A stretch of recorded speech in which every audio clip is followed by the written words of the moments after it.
acara ini itu terselenggara juga berkat bantuan-bantuan dari rekan media partner kan itu ya.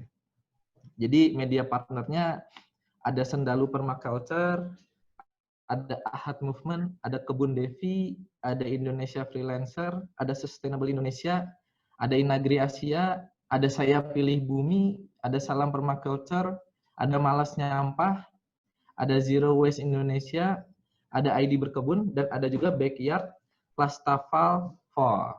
Tuh. Jadi terima kasih kepada media partner ya yang telah membantu kan itu ya, men-sharing kan itu ya jadwal atau webinar yang kita selenggarakan hari ini. Oke, nah berikutnya sebelum masuk ke acara, saya akan memperkenalkan dulu nih.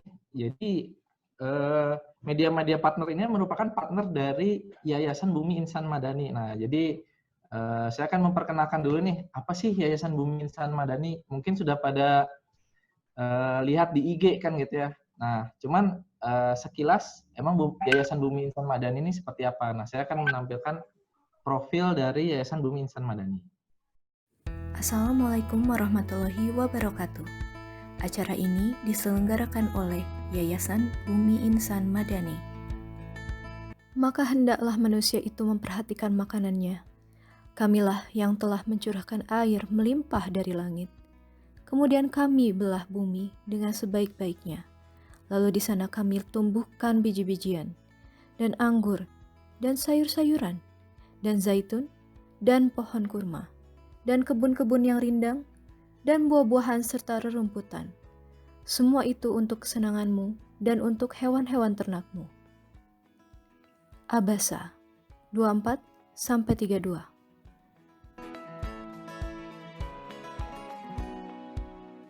Visi kami mewujudkan umat Islam Indonesia Madani. Misi kami mengelola ZIS dan dana bantuan lainnya, melaksanakan syiar Islam, mendirikan dan mengelola pendidikan formal, non-formal, dan informal, serta mengembangkan dan membina ekonomi umat Islam. Kami memiliki 3 bidang utama. Pertama, bidang pendidikan dan dakwah, yaitu Ahad Movement, wadah kajian kepakaran Islam dan forum diskusi. Kedua, bidang kesejahteraan sosial. 3 program utama yaitu program donasi bantuan alam, penyaluran zakat infak sodakoh, dan program kurban Idul Adha. Kami menerima penyaluran zakat, infak, dan sodakoh. Penyaluran bisa dialokasikan ke QRIS kami untuk semua e-wallet terkait. Juga dapat ditransfer ke nomor rekening Yayasan Bumi Insan Madani. Ketiga, bidang usaha syariah. 3 fokus program kami yaitu pengembangan usaha baru, pengawasan usaha, serta penguatan kompetensi mitra usaha. Mitra usaha kami sudah banyak tersebar, mulai dari pengembangan larva BSF, ketahanan pangan mandiri,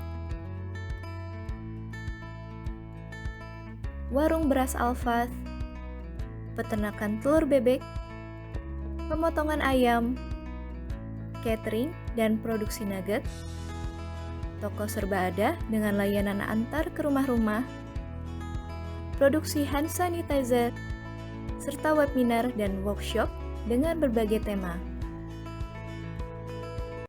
Oke, mungkin Langsung aja kali ya kita mulai. itu perkenalan dari Yabima. Berikutnya kita akan masuk ke rangkaian acara ya. Ya, betul. Jadi seperti kita tahu bahwa acara hari ini adalah temanya permaculture sebagai solusi COVID. Jadi kalau yang sering saya dengar nih bukan permaculture ya, permak celana kan gitu. Jadi apa ini? Apakah ada kaitannya dengan istilah permak kan itu merubah sesuatu? Atau apa ini? Sejarahnya seperti apa kan gitu. Ini penasaran kita nih. Saya sendiri juga sangat awam kan gitu, baru dengar sekarang permaculture itu apa. Apakah kulturnya di permak kan gitu atau apa? Oke. Tidak seperti itu, Pak. Kita langsung dengerin aja ya, Pak. Ya, coba kita akan mendengarkan dari narasumber kita yaitu Kang Lucky Lambang Santosa. Oke. Jadi waktu dan tempat saya persilahkan kepada Kang Luki untuk menyampaikan materinya. Mangga Kang. Oke, Bismillahirrahmanirrahim.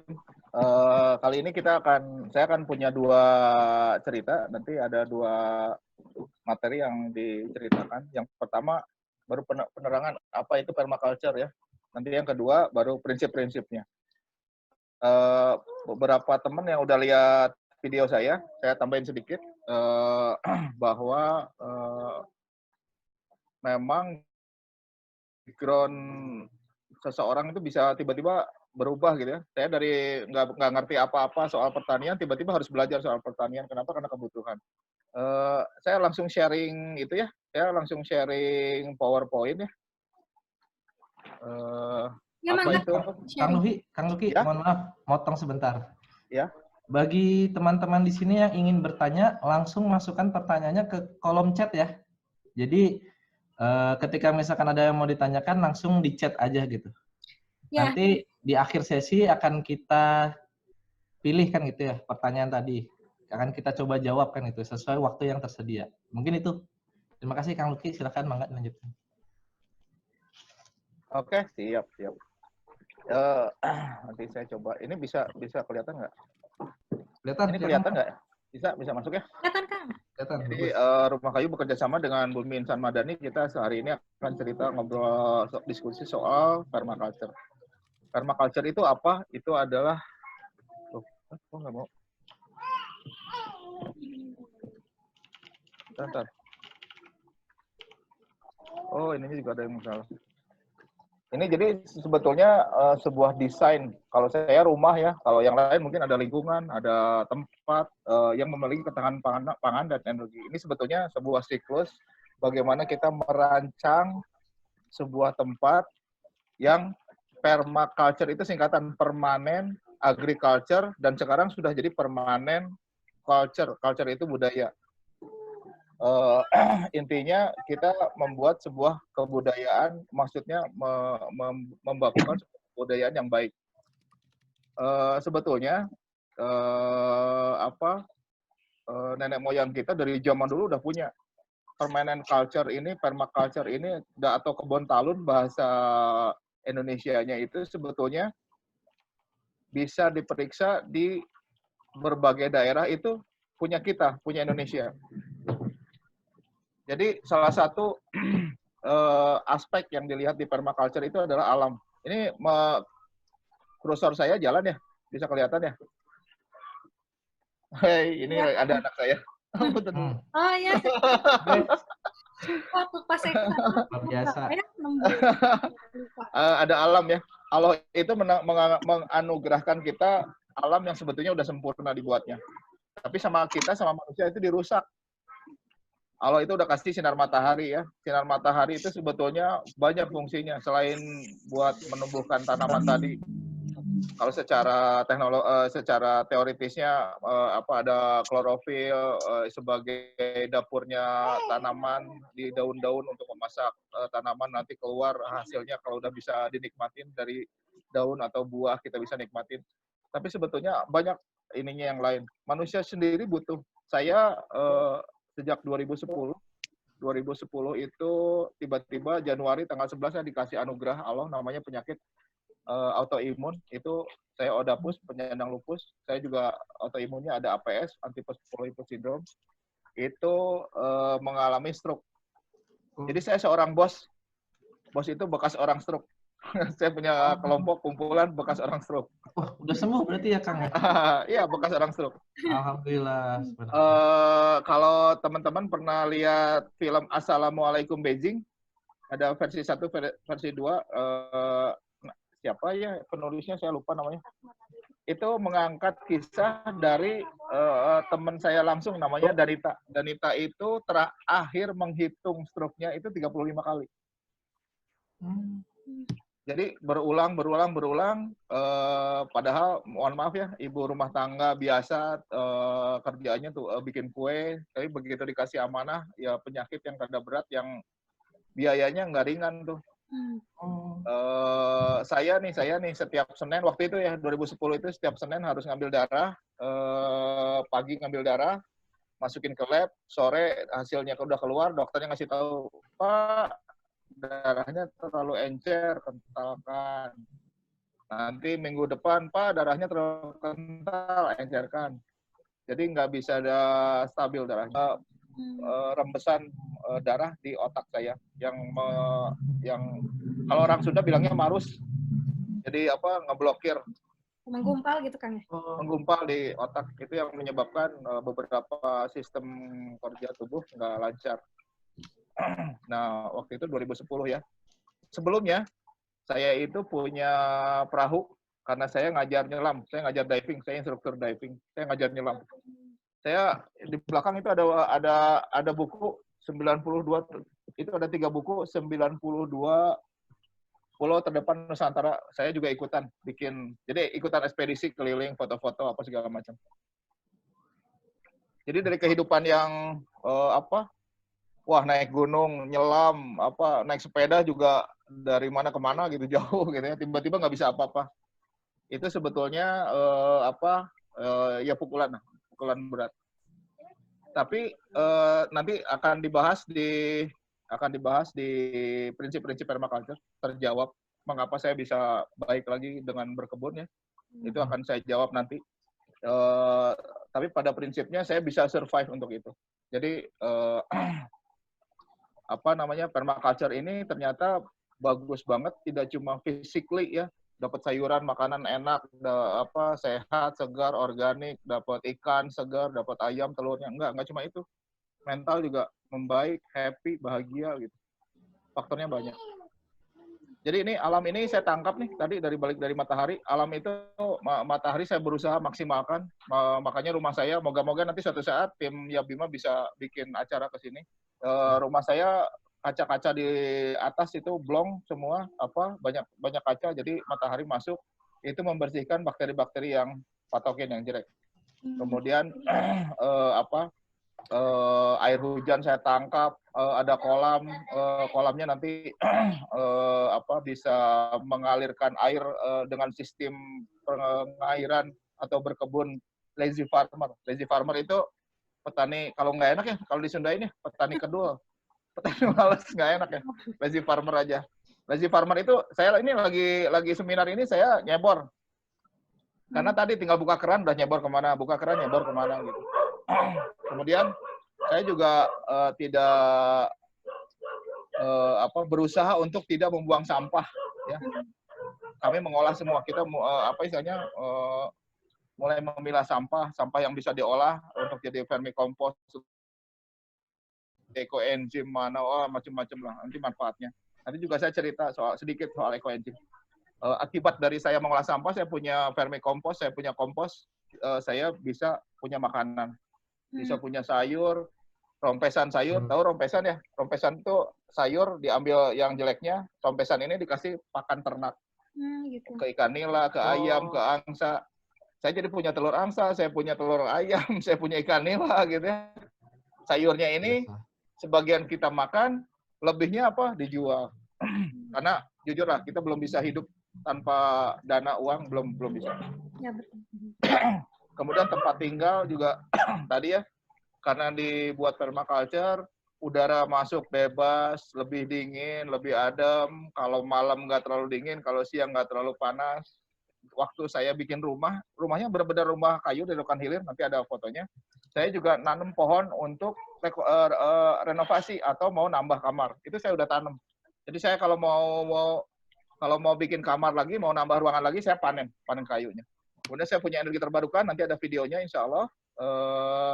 Kemudian tugas saya yang berikutnya adalah membangun komunitas seperti ini. Saya harus sharing, saya harus men-share keilmuan ini biar makin banyak orang yang melakukan. Dan akhirnya lingkungan hidup terjaga. Lingkungan hidup terjaga, moga-moga nih anak cucu kita nggak menderita nanti gitu.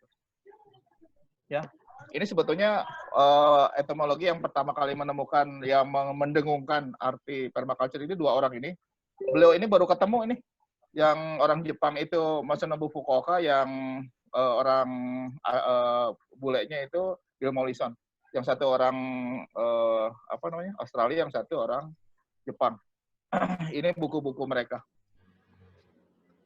Nah, tapi gini, Bill Mollison itu udah pernah ke Indonesia. Oh. Ya, waktu ini tidak diceritakan secara gamblang dan segala macam, tapi gini, pokoknya Bill Mollison pernah ke Indonesia, Masanobu Fukuoka pernah korespondensi dengan saudara-saudaranya yang di Jepang, yang di Indonesia. Jadi, boleh dong saya curiga, wah ini mah kayaknya dari Indonesia ilmunya. Tapi itu nggak diceritakan sama mereka, cuma mereka tiba-tiba bikin permaculture gitu ya. Tapi kalau, mohon maaf nih, kalau Anda pergi ke Australia, permaculture-nya di mana? Ya di tempatnya Bill Mollison. Kalau Anda pergi ke Jepang, ke tempatnya si Masanobu, ya di sana ada. Tapi kalau di Indonesia, seluruh Indonesia itu punya permaculture. Ini Gunung Padang ya, 4.700 sebelum Masehi, sebelum ada piramid, kita udah punya Gunung Padang ini. Itu ada irigasi modern. Jadi sudah ada sebuah kota, sebuah negara ya, yang perairannya baik, ada sistem tata letak kebunnya, hutannya yang dikelola 4.700 sebelum Masehi. Ada yang udah lahir 4.700 sebelum Masehi? Ya belum. Belum. Piramid juga belum ada. Terus waktu saya tanya, kok ketemu ada mata uang yang udah ada tulisan-tulisan Arab apa segala macam ini, ada guru saya, Pak Oman yang kepala Museum Geologi, beliau bilang, oh itu mungkin aja ada peziarah yang datang bawa uang kemudian terjatuh. Tapi mungkin bukan aslinya sana. Oh oke. Tapi maksudnya di sana udah ada jual beli, udah ada apa. Itu saking canggihnya Indonesia. 4.700 sebelum Masehi ya. Udah canggih. Ini sampai sekarang masih ada. Baduy namanya. Oh. Baduy ini kemarin sempat bikin surat ke Pak Presiden minta agar tidak ada wisatawan yang datang ke mereka. Ya, kenapa? betul. Banyak runtah, banyak sampah. Lingkungan mereka yang mereka jaga bersih, bingung mereka ngejaganya. Mereka nggak ngerti cara mengelola plastik gimana. Harus digimanain katanya. Kami nggak ngerti cara mengelola plastik. Pokoknya protes, bikin surat ke pemerintah. Tolong jangan datang ke sini lah, cenah wisatawan. Punya kita. Dan itu dari dulu sampai sekarang ya. Sampai sekarang masih ada. Ini Wairebo. Masih ada di Nusa Tenggara. Dan itu sebetulnya saya hanya sampel. Ini hanya contoh. Nggak akan mungkin saya bahas satu-satu. Kalau di Sumatera itu, Padang itu udah punya dari makanannya, rendang juara dunia, CNN itu dari pakaiannya punya, makanannya ada. Mereka itu sebetulnya udah berdiri sendiri gitu. Indonesia itu negeri apa ya, paling mandiri. Harusnya kita nggak usah impor-imporan. Harusnya ini mah ya. Ini mah harusnya gitu. Ini suku Korowe Puyu. Ya, jadi rumah yang paling rendah dari tanah itu 70 meter dari permukaan tanah. Itu di Papua. Jadi kalau ada yang pernah dengar Tarzan, ada yang pernah Tarzan katanya dari India, ininya asal mulanya ceritanya ada Mowgli, ada apa segala macam. Bohong, ini dari Papua. Orang-orang Hollywood lihat di Papua, lihat kayak gini, bikin film Tarzan judulnya. Karena anak kecil umur 5 tahun, 6 tahun, udah bisa bawa pet. Pet mereka tuh anjing atau babi, itu naik ke atas dengan satu tangan ngegendong anjing atau babi. Saya aja mungkin belum tentu, 70 meter ke atas, mungkin lihat ke bawahnya udah terkencing-kencing gitu. Ini ada di kita, sampai sekarang loh ya, sampai sekarang ada. Jadi negeri kita itu udah mandiri, makanan mereka udah, ya istilahnya udah sediakan sendiri, makanan, pakaian, walaupun ya dengan gaya mereka sendiri, ya. Apa yang ini data 2015, 60% bahan makanan kita itu diimpor dari luar. Kita itu negeri yang panjang pantainya terpanjang kedua dunia setelah Graceland. Graceland itu salju ya, jadi nggak bisa dikeringkan garamnya. Tapi kita beli garam. Kita beli bawang putih, kita beli asin, kita beli lobster. Makanya kemarin rame. Kita beli lobster, kenapa kita jual bibit anaknya gitu? Rame lah pokoknya itu.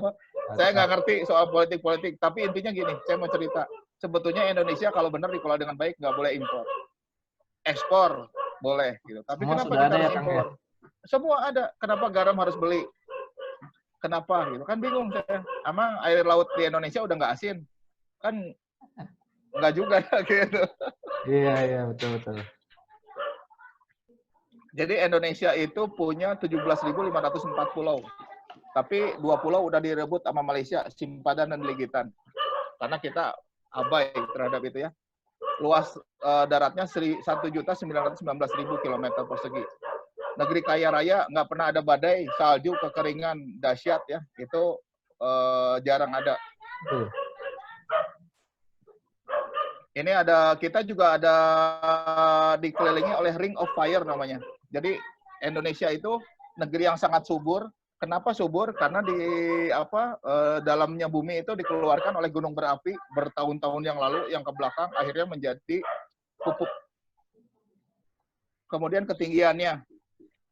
Di sini ada yang senang coklat ya. Coklat yang paling enak itu dari Swiss, benar nggak? Di Swiss ada perkebunan coklat nggak? Nggak ada ya. Import ya? Brazil ya kalau nggak salah, paling besar ya.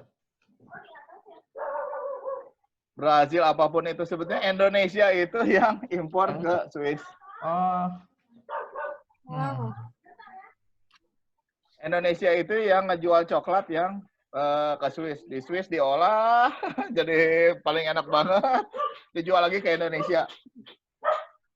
Kenapa Swiss nggak punya perkebunan coklat? Karena mereka ketinggiannya tinggi banget. Mereka itu jarang lihat matahari. Mereka itu banyaknya salju lihatnya. Indonesia punya salju hanya di Jayawijaya ya. Walaupun sekarang katanya berkurang. Ini Indonesia sama Eropa Barat. Luas Indonesia dibandingkan sama 11 negara Eropa Barat. Indonesia masih juaranya. Dengan 11 negara loh ya, bandingin ya. Nih, Kalimantan, pulau ya, Pulau Kalimantan dengan Thailand. Mungkin pernah dengar ya teman-teman, kalau yang semua yang super itu dari Thailand katanya. Jambu Bangkok, ayam Bangkok, apalagi pepaya Bangkok. Pokoknya semua yang dari Thailand tuh keren-keren. Luasnya aja kalah sama ya Kalimantan sama Inggris kalah. Masih menang kita maksudnya. Sama supaya kita masih menang. Tapi kenapa semua harus impor dari Thailand? Kenapa beras harus dari Thailand? Ada yang salah nih, gitu ya. Jagung kenapa harus dari Thailand? Kenapa? Ini Bali dengan Hong Kong. Jawa Timur ini dengan Belanda. Belanda ngejajah kita dan sekarang negeri yang pengekspor terbesar sayur dan buah itu di dunia itu Belanda. Dengan sebuah provinsi aja kita masih menang.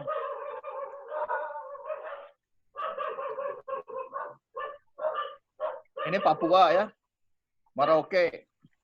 Pokoknya ini saya cuma mau nunjukin bahwa Indonesia itu kaya raya. Indonesia itu asetnya luar biasa kaya gitu. Di Papua ada emas, ada Freeport, dan lain sebagainya lah. Ini Danau Toba dibandingkan dengan Monaco. Monaco itu GDP-nya 16 kali Indonesia kalau nggak salah. Tolong perbaiki kalau saya salah. Itu luas negaranya itu 570 kalinya. Dibandingkan sama danau coba. Tapi kenapa Indonesia kalah sama Monaco? Monaco itu kalau jadi di Monaco itu jalan rayanya itu bisa sampai buat balapan F1. Dan tahu nggak mereka beli aspalnya untuk di jalan itu dari mana? Dari Pulau Buton, Indonesia. Jadi Indonesia itu kaya raya, tapi ya kenapa ya? Kayaknya saya nggak ngerti lah pokoknya. Penghasil bahan baku semua ya? Iya, bahan bakunya semua kok dijualin gitu. Ini Jepang nih. Jepang menghasilkan ya segala macam lah ya. Pokoknya tahu lah ya. Taiwan punya handphone apa segala macam juga. Dibandingin sama sebuah pulau, Sumatera kalah. Negeri kaya makmur dengan indah dengan penduduk yang miskin. Ini mah punten, ini perkenalan ya. Jadi kalau ada yang protes mah enggak, kita diskusi. Ini belakang rumah saya Curug Penganten. Ini teman-teman yang datang, ini pompa Barsha. Di sini ada anak-anak yang suka ngumpulin kijing. Itu fresh water clam. Ini sehat banget buat kesehatan. Jadi satu sesi ini pertama ini sampai di sini perkenalannya. Nanti kita ngobrol lebih detail di 12 prinsip permaculture-nya Bill Mollison. Ini gimana? Mau pertanyaan dulu ini atau mau langsung? Langsung aja Kang, pertanyaannya langsung di aja akhir. Ya. Jadi nanti kita akan kumpulkan pertanyaan. Saya dapat waktunya sampai jam berapa Kang? Kalau materi sampai jam 5, Kang?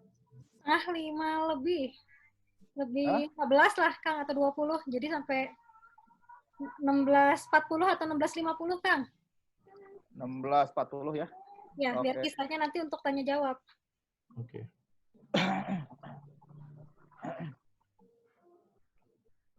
Aduh, tuh kan. Ada sesuatu yang salah.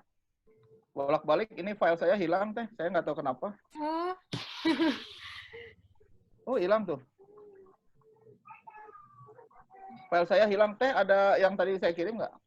ada, Kang, sebentar. Mohon maaf ya. Saya itu dulu ya. Saya nggak tahu ini kenapa hilang. Banyak yang hilang.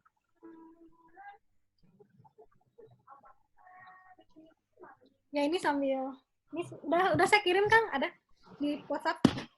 Udah. Oke, nih. Saya kalau aduh, tuh bolak-balik ini udah 3 kali saya bikin materi. Bingung saya kenapa hilang. Ya, Mungkin saya saking berharganya, Kang. Ada yang minat mungkin sama materinya, Kang. Buat yang belum pernah ke rumah saya, ini rumah saya asli dari Rokan Hilir. Rumah asli dari Rokan Hilir. Waktu saya beli rumah ini, kita ke Rokan Hilir, di sana nawar rumah yang udah jadi. Itu rumah itu saya suka, itu berapa gitu. Di Rokan Hilir tahun 2014 itu rumah ini harganya sekitar 40 jutaan. 40-50 juta ya, tawar menawar lah ya. Pokoknya kita beli, dibongkar sama mereka, kayu-kayunya, gentengnya. Kalau gentengnya saya enggak, gentengnya beli di Bandung, tapi kayu-kayu rumahnya yang saya beli. Kayu doang, saya dapur apa segala macam bikin sendiri di sini. Nah, bawa ke sini. Singkat cerita kayak gitu. Kenapa? Karena ternyata rumah kayu ini juga tadi punya keunikan tersendiri. Kita tinggal di rumahnya juga nyaman lah ya. Jadi tugas pertama dari seorang yang permaculturist adalah mengamati dan berinteraksi. Jadi kita harus mengamati dulu nih rumah kita, ruangan kita, tempat tinggal kita. Kemudian yang kedua adalah kita belajar dari alam, belajar dari orang-orang lain yang udah duluan gitu, yang lebih yang lebih bergerak ke alami dan sekitarnya. Mengamati ini salah satunya adalah contoh ya. Di tempat teman saya kok punya mangga arum manis yang enak banget ya, manis, saya pengen nanam gitu. Nah, kita harus ngamatin dulu di rumah kita, di sekitar rumah kita itu ada pohon mangga yang jadi enggak gitu, buahnya manis enggak gitu. Karena tadi mengamati itu akhirnya akan ketemu sama setiap tanaman itu atau setiap makhluk hidup itu punya kesukaan atau kecenderungan tempat tinggal masing-masing. Kalau di tanaman biasanya kita dengan mudah ngelihatnya TPL, berapa ketinggian yang baik untuk ketinggian di atas permukaan laut yang baik untuk dia. Jadi kalau mangga tempatnya panas. Tempat panas itu biasanya buah-buahan akan bagus. Tapi kalau di Cianjuang misalnya, teman-teman di Cianjuang pengen nanam mangga, tumbuh sih bagus, tapi nggak akan maksimal. Tapi sekedar punya boleh aja kan ya, udah pengen makanan gratis gitu, buah gratis, boleh aja, tapi nggak akan sebaik, semanis yang teman-teman punya misalnya di daerah panas, misalnya di Kudus, Jawa Timur, di Bangil, Pasuruan, di Cirebon misalnya panas. Tanaman itu punya segitiga mutu untuk bisa menghasilkan mutu yang terbaik. Yang pertama adalah bibitnya, tanamannya sendiri gitu. Kalau bibitnya, kalau bibitnya udah asem, misalnya mangganya udah asem, pengen dimanisin. Kang Luki, saya punya anggur atau punya mangga, tapi buahnya asem. Saya bisa bilang, tambahin boron, tambahin Ca, tambahin Mg, tambahin kalsium dari kulit telur dibubak gitu. Itu hanya nambah aja. Tapi kalau memang dasarnya udah asam, bakal asam. Ada segitiga kan. Jadi bibitnya dulu yang baik gitu. Yang ujung yang kedua itu adalah ekologi atau tempat dia tadi senangnya di mana, DPL di mana. Ada teman saya dari Jakarta, Kang Luki, saya beli bibit stroberi di Cihideng. Cihideng itu ketinggiannya 1.200 DPL ya. Kang Luki, saya beli stroberi, saya cobain pas lagi berbuah di situ, saya cobain manis pisan. Sampai di Jakarta katanya nggak berbuah-buah acan. Kenapa? Di Jakarta hanya 150, 200 DPL. Jadi akan sulit banget gitu untuk beradaptasi. Bisa kalau dipaksain. Dan yang ketiga adalah perawatan. Jadi segitiganya perawatan terakhir. Perawatan ini makanya kami di sini juga ada program namanya Lazy Farmer. Lazy Farmer itu gimana buat orang-orang yang kan sekarang masyarakat urban milenial ya, kerja dari Senin sampai Jumat, sampai rumah Sabtu Minggu itu pengennya tanamannya tetap segar, tetap bagus, dia tinggal panen gitu. Kita juga ada alat-alat kontrol. Kita lagi anak saya kebetulan di Polman itu juga ngembangin itu gitu. Lagi bikin alat kontrol kalau kekeringan nyiram, kurang apa nyiram ini, tambahin ini gitu. Ada namanya Lazy Farmer. Di beberapa negara terutama di Israel mah udah alat wajib karena di Israel itu penghasil buah-buahan dan sayuran terbaik dunia. Kita mau nggak mau memang harus belajar dari sana. Jadi tadi balik lagi, amati nih, rencanakan bentuk lahan Anda tuh kayak gimana gitu. Dekat nggak dengan air bersih misalnya kayak gitu. Karena untuk bertani organik, syarat utama itu adanya air bersih, air baku pakai. Jadi kebun kami ini disiramnya pakai air bersih, nggak boleh pakai air sungai. Air sungai udah kontaminasi, dari atasnya udah ada kebun-kebun yang pakai pestisida kan, residunya apa segala macam pestisida atau pupuk kimia. Jadi nular ke kebun-kebun di bawah. Kalau kami dari mata air itu kemudian dipanen hujan, disatukan, dimasukkan dulu ke kolam ikan. Dari kolam ikan beraktivitas, keluarin kotoran, dari kotoran ikannya itu kita salurkan ke kebun. Aquaponik. Aquaponik tapi raksasa gitu, kebun. Mantap Kang. Jadi kondisi alam tadi dilihat secara gampang gini sih sebetulnya. Ada teman saya pengen nanam pisang untuk skala industri, dia 200 hektar kalau nggak salah di atasnya Sumedang. Ki, gimana cara memastikan pisang bagus nggak di sini? Gampang kan, amati aja. Banyak nggak pohon pisang di sana? Sederhana kan, jalan-jalan kayak mobil gitu ya, sore-sore lihat, oh itu ada pohon pisang bagus, udah berarti cocok. Sederhana itu gitu. Iya. Gampang gitu ya. Terus kemudian yang harus dilihat juga biasanya keamanan. Gimana masyarakatnya guyup nggak, agamis nggak, atau egois nggak gitu. Kadang-kadang itu yang dilalaikan. Jadi keburu udah punya rumah, keburu udah punya kebun di situ, hasil panennya selalu dibabat sama maling. Kemudian tadi ya kenyamanan, akses jalan dan lain sebagainya. Terus kemudian yang suka dilupakan sama orang, pemandangan. Ini daerah saya, mohon maaf ya, kalau rumah saya ini view-nya itu langsung menghadap ke Kota Bandung. Jadi kalau malam-malam itu lampu-lampu Kota Bandung, Kota Cimahi saya bisa lihat.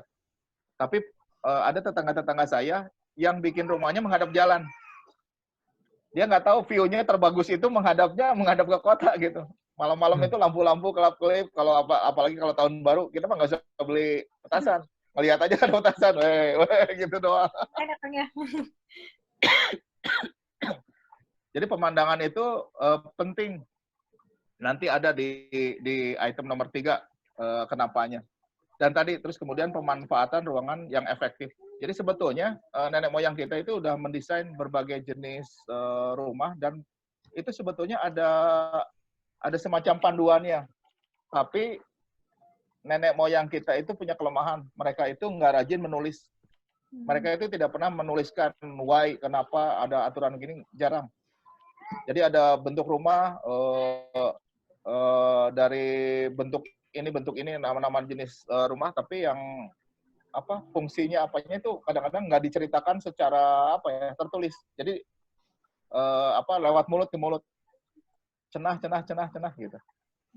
Jadi salah satunya adalah bahwa rumah itu harus punya mukanya harus menghadap timur atau barat. Karena tadi ternyata kalau di waktu saya coba di sini kita udah pakai rumus kayak gitu, ternyata tadi matahari masuk lebih banyak dari timur ke barat. Dan ternyata itu juga kalau di sini alhamdulillah cocok banget itu aliran udara angin. Angin juga masuk gitu, keluar masuk. Jadi di dalam rumah itu selalu segar, selalu ventilasinya baik lah gitu. Dan bahkan waktu pernah dicoba itu hawu itu ada yang nggak tahu hawu, susah hawu teh bahasa Indonesianya apa? Hawu teh kompor kayu bakar ya. Oh. Kompor kayu bakar. Tuh, nih ada yang gitu.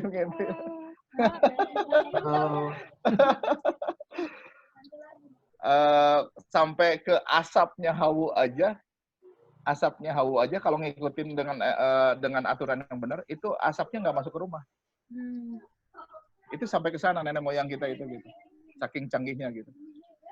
Kemudian tadi amati dan pelajari vegetasi dan ternak apa yang terbaik yang dapat membantu kita. Jadi kalau saya alhamdulillah di sini kurang aman, jadi saya punya angsa kalau ada orang siapapun itu ribut ya gitu. Dan tadi kemudian kita dapat dukungan dari komunitas atau tim yang sependapat dengan kita nggak di lingkungan ini. Ini contohnya, saya jadi gini, saya banyak mengalami kegagalan di sini, itu jangan sampai terjadi. Saya itu punya ide, setiap kita makan buah, itu bijinya jangan dibuang, tapi langsung ditanam di polybag.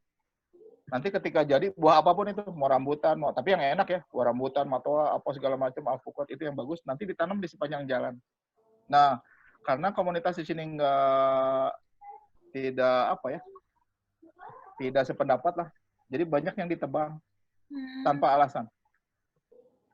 Buat saya alasannya nggak jelas. Kalau cuma ngehiuman itu kalau ada tanaman sayur di bawahnya itu jadi nggak subur, buat saya nggak kuat ya.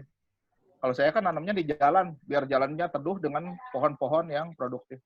Tapi ditebang gara-gara, oh Pak, maaf saya tebang karena mau hajatan. Gitu. Padahal itu jalan raya, gitu saya bilang. Ya hajatannya, yang mikir atau si pintunya yang gimana kayak gitu. Ini mah nggak ditebang pohonnya. Padahal lagi berbuah pohon jambu waktu itu. Jadi tadi ya, dukungan komunitas perlu.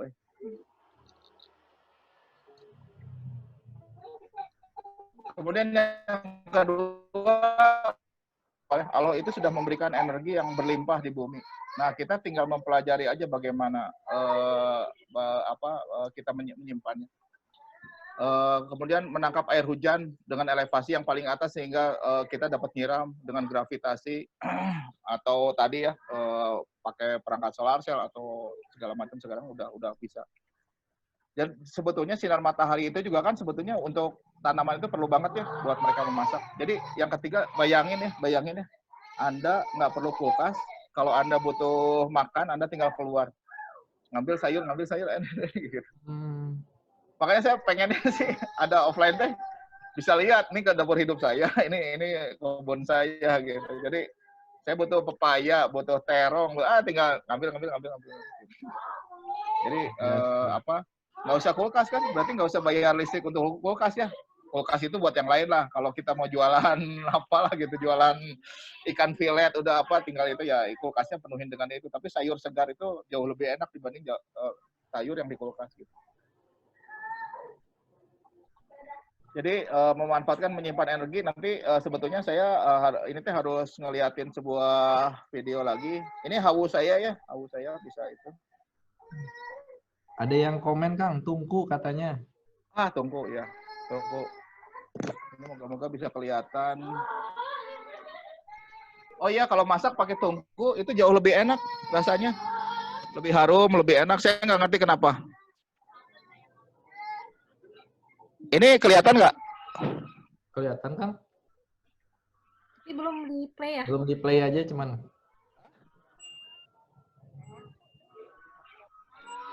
Kelihatan? Kelihatan Kang, tapi belum bergerak gitu. Belum ada yang di playnya.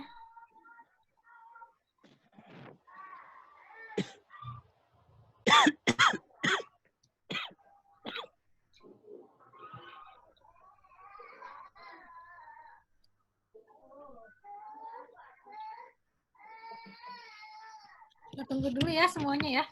Jadi ini alat bisa jadi listrik atau bisa jadi pompa air. Digerakannya pakai air apa?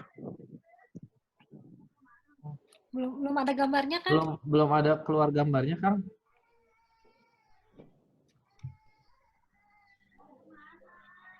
Barusan kelihatan ya? Pompa barsanya? Belum kan? Sekarang belum, Kang. Oh, belum? Belum. Ini? Masih belum. Mungkin view itunya Yo, kan? share. Bentar. Ya, share itunya Windows-nya. Ini kelihatan? Nah, ini kelihatan. Sip. Kelihatan. Jadi ini pompa air tenaga air Barsha yang di bawah sungai saya. Jadi bisa menaikkan air dengan vertikal 42 meter dan ketinggiannya 75 meter. Panjang selangnya, panjang pipanya.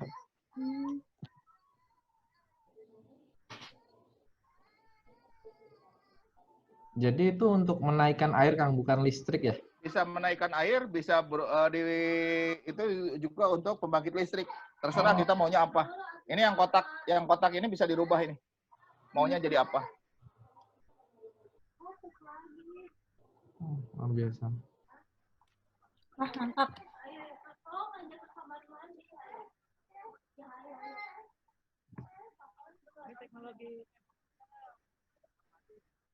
Ya, itu apa tadi yang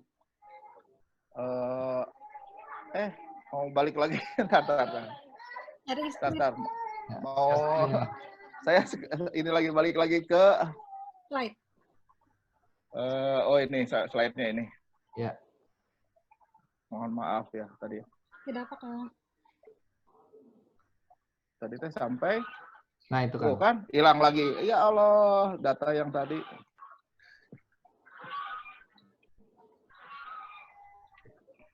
Ini slide-nya masih ada, Kang? Ini masih tampil. Slide-nya masih tampil ya? Ya, masih tampil. Mungkin di slideshow aja. Ini ya? Kelihatannya. Nah, betul, Kang. Saya juga punya channel YouTube ya, Panen Hujan. Itu lihat di Lucky LUKY L Santoso, itu berbagai teknik di kita. Tapi saya jujur saya nggak rajin ngupload, nggak punya tenaga saya. Tadi pengamatan kita itu dipetakan di sini ya. Ini perhatikan lahan saya ini rumah saya. Ini ada kolam. Ini ada pompa air yang tadi yang di video. Airnya naik ke sini, kemudian ditambah di sini dengan air dari mata air dari gunung masuk ke sini.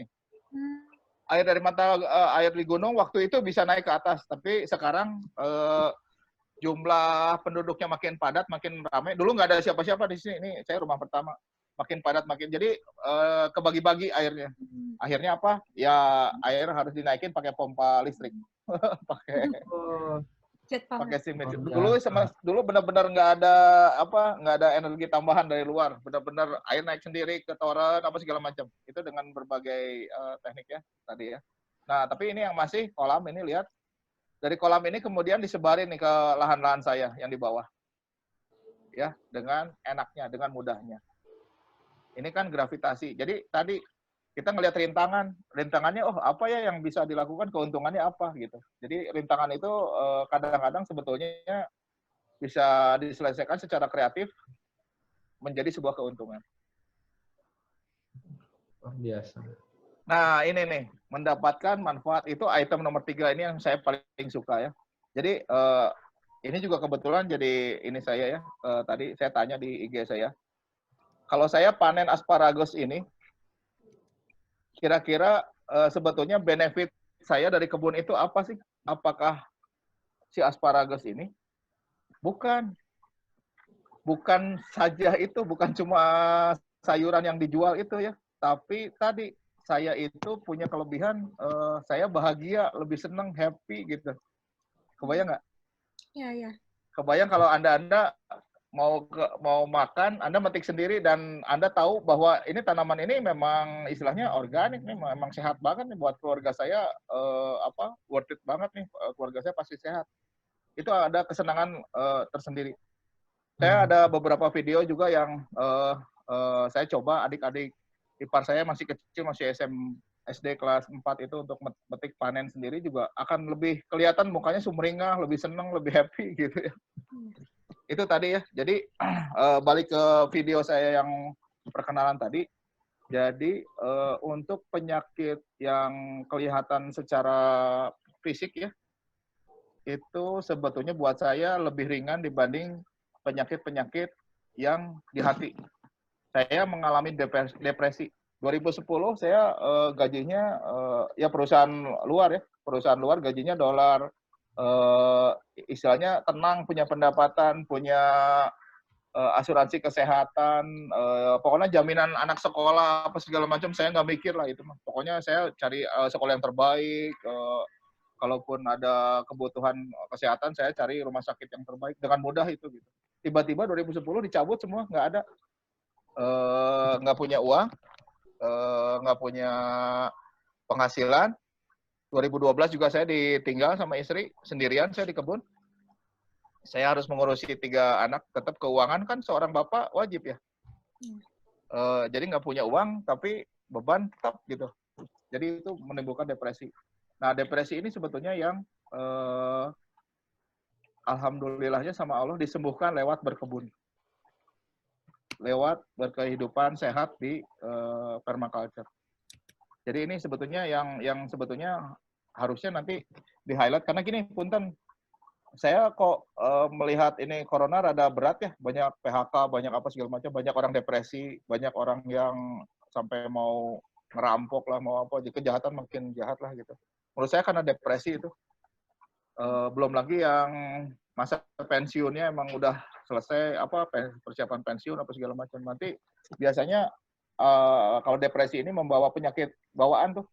Ada stroke lah, ada post power syndrome lah, ada biasa nunjuk-nunjuk karyawan 1.500 ditunjuk sama dia ngikut, sekarang tiba-tiba sendirian, nggak bisa, yang ditunjuk paling istrinya juga sama gitu ya, udah depresi, ya itu tadi. Jadi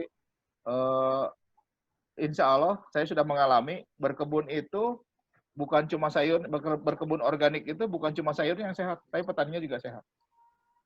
Intinya kayak gitu. Kemudian kalau di kita, terutama umat muslim tahulah kalau kita penyedia makanan, walaupun cuma buat keluarga, buat apa, itu pahalanya gede banget, barokahnya gede banget. Bahkan kalaupun tanaman yang kita tanam dimakan sama lalat, sama burung, sama apa, pahala udah masuk ke situ. Hebatnya kayak gitu. Jadi tadi, mulai sekarang, kalau boleh nih ya, kalau makan rambutan kan biasanya beli seikat itu, misalnya ada 100 butir kan, bijinya tanam. Misalnya jadi 10 lah, 10 pohon. Coba Anda ngasih kehidupan buat 10 pohon itu, pasti akan ada kenikmatan.